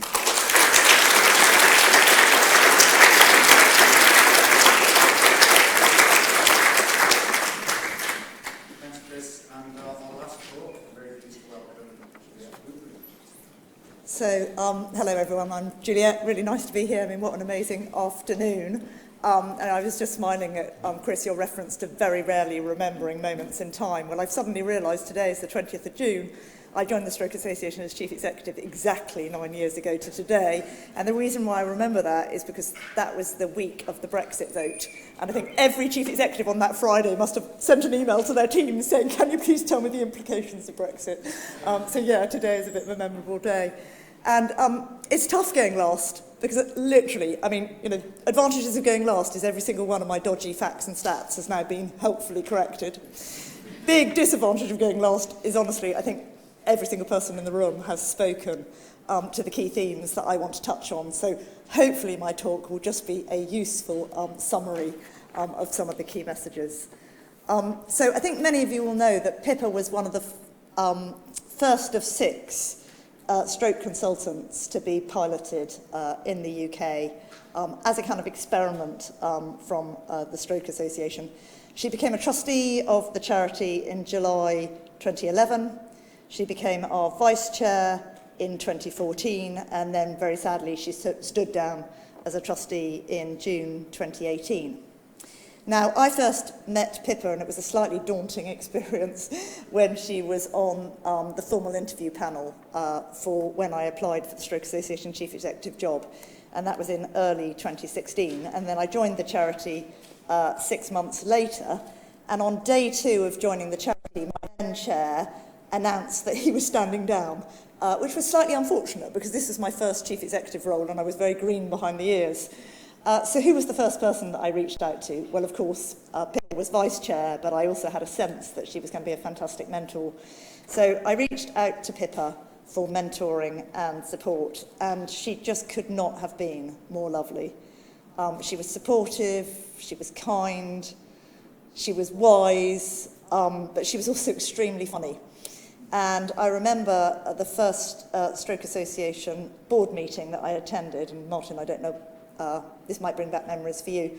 Our Stroke Association board meetings used to be in our head office in London, and it was before we refurbished the offices, and the board meeting room was downstairs in the basement, and it was unbelievably dark, dingy, kind of smelled of rats. It was not a great place. And I walk into this boardroom, and we had over 20 trustees at the time, which, by the way, isn't great kind of governance. Everyone sat there with their name tags. It was all very formal. And there were only 3 female trustees and me. So there were 4 women in the room and then about 20 men. And the women were all kind of tucked in a corner, including Pippa, who, you know, always managed to get her voice across, but it wasn't that easy. And then Pippa and I had a bit of a laugh about it afterwards, and we resolved that we were going to give women greater equality of voice on the Stroke Association board, and hopefully we managed to do that. Anyway, Pippa's contribution to the Stroke Association has been unbelievably significant. And I suppose the key message I want to get across is that her kind of legacy lives on now, but it's also going to live on, I think, decades into the future. So there's just 3 themes I want to touch on. The first is her being a champion for the patient voice and for patient involvement. And she was such a champion for the importance of lived experience in service design and research. And frankly, as Chris said, she was kind of ahead of her time in terms of being person-centred. You know, that's the sort of phrase of the day, isn't it, from governments and policymakers. But she really got the power of kind of patient involvement and patient experience. And interestingly, where's Craig? Anyway, he's quoted from an article that I found from Pippa, and it was shortly after she got her MBE in December 2017, when she said, always remember who you're here for. Your research purpose is to make patients' lives better. And I think that just sums up Pippa, doesn't it? The second theme that I just wanted to reflect on was her unwavering support for the importance of life after stroke and life after stroke services. So Pippa absolutely passionately believed in the potential for people's recovery and in the importance of addressing people's non-clinical needs and supporting stroke survivors to live the very best life possible. And she was an amazing champion for the Stroke Association services that 15 to 20 years ago were pioneered by the Stroke Association, but she's also a real champion for other smaller charities, as we've heard today. And it was quite significant because in 2017, the then Labour government developed a national stroke strategy for England, which we've heard about. For the very first time, life after stroke had its own chapter. But the reality is then, and sadly even now, life after stroke remains the correlation of the stroke pathway. And Pippa just relentlessly championed the importance of life after stroke being given parity of esteem. And she worked with us to develop the case for why life after stroke services matter, because they take pressure off statutory services, but they also have enormous therapeutic value. And many of her evidence-based arguments kind of are ones that we use with clinicians and with commissioners today. We've heard about the work that Pippa did to develop the GM SAT tool, the first stroke-specific assessment tool for 6-month reviews. That tool continues to be used by the Stroke Association today.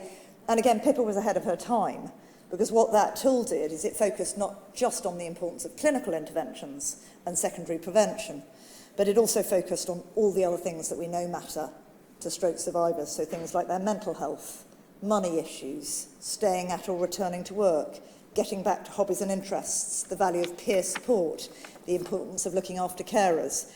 And actually, interestingly, the PREMS project, which is the Patient Reported Experience Measures project that the Stroke Association did with NHS England in 2013, demonstrated many of the same themes. Those same themes are the ones that really, really matter to stroke survivors in terms of their quality of life. Now, this is a photo, not a great resolution photo, sorry, of Pippa delivering the UKSF Princess Margaret Memorial Lecture that we've heard about. And she chose to focus on the stream of life, on the theme of life after stroke. And I was there, and I remember it being quite a shock to some colleagues in the audience, and now I'm going to really upset all the neurologists in the audience. But it was kind of like quite brave, because there were a lot of academics, a lot of neurologists in the audience who were going, what? You're going to do the keynote lecture on life after stroke with the evidence base is so supposedly ropey. Anyway, Pippa was quite robust, for those of you who remember that talk. And sadly, Ruth, I can't find a copy of the presentation either, so I'm appealing to anyone in the audience who might have a copy of that presentation. But I remember her talking about the value of emotional, practical and social support in supporting people's recovery and improving their quality of life, but also saying, you know, if you have sufficient evidence from large numbers of stroke survivors that interventions matter, you do not need randomised control trials to justify them. So let's just be balanced in our appreciation of different types of evidence. And again, that's already been mentioned today. And I spoke to Hilary Reynolds, who was the then Director of Strategy and Research at the Stroke Association, because Hilary supported Pippa to develop that talk. And so I had a chat with Hilary to say what your memories of Pippa. And she just recalled first and foremost that Pippa really wanted that talk to feel human, not academic, to not over-medicalise stroke. And she really wanted it to focus on people and to give stroke survivors and their lived experience and authentic voice. And from what I recall of that lecture, that's exactly what she did. And then the third theme that we've heard lots about today is that Pippa was such a pioneer of stroke research, and I don't think I realised until today quite how vast-ranging her research interests were, from kind of basic science right through to applied research and qualitative research. I mean, kind of extraordinary. And I think that just reflects the size of Pippa's brain, frankly, and her academic prowess. She chaired the Stroke Association's scientific committee, and she made 3 particularly big and important contributions to the charity. The first was her passion for ensuring that research wasn't just the domain of doctors, but was the domain of any member of the multidisciplinary team, and that user involvement should be a key feature of Stroke Association funding. And hopefully those things continue in what we're committed to today. Second thing from Pippa's interest in stroke research is she was one of the first clinicians to spot the game-changing potential of mechanical thrombectomy. We all know about the global randomised control trials, but Pippa was like, for goodness sake, Stroke Association, you need to understand this is something that is going to make a major impact in reducing the disability associated with stroke.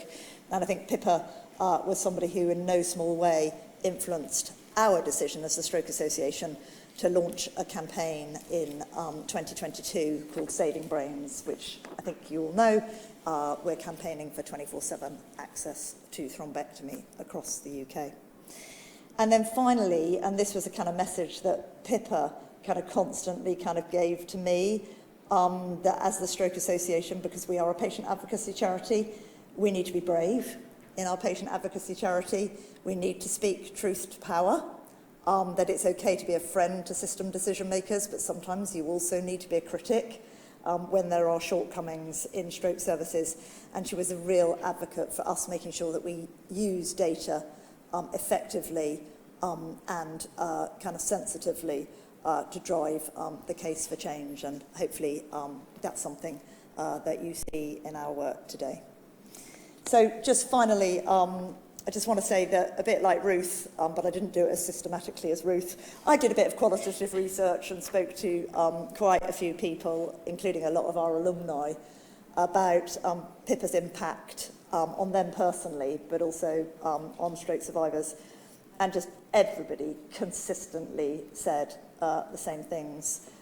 They said she was an exceptional stroke clinician, an exceptional stroke researcher, a relentless champion for patient voice and inclusion, but above all, an absolutely lovely human being.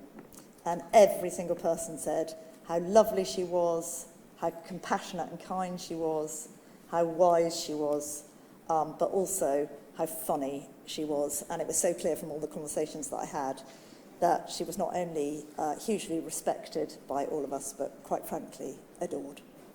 Thank you.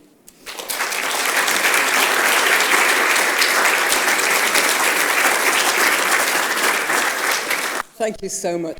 That was fantastic, and such a fitting way to finish the symposium, one of so many great legacies that Pippa has left. I do want to say a huge thank you to all the speakers for your heartfelt, warm, emotional presentations. This session has been recorded, so if you want to look back at it, or if there were people who missed it, you can see it. Just 2 final reflections from me. Some of you must be thinking, as I do, how on earth did Pippa manage to do all that? How did she have the energy and the time? Yet, as you've heard from several speakers, you always felt she had time for you, whoever you were. And the other thing I think we'll remember is JFDI. Thank you, my friend, for everything. Please join us for some drinks afterwards. Thank you.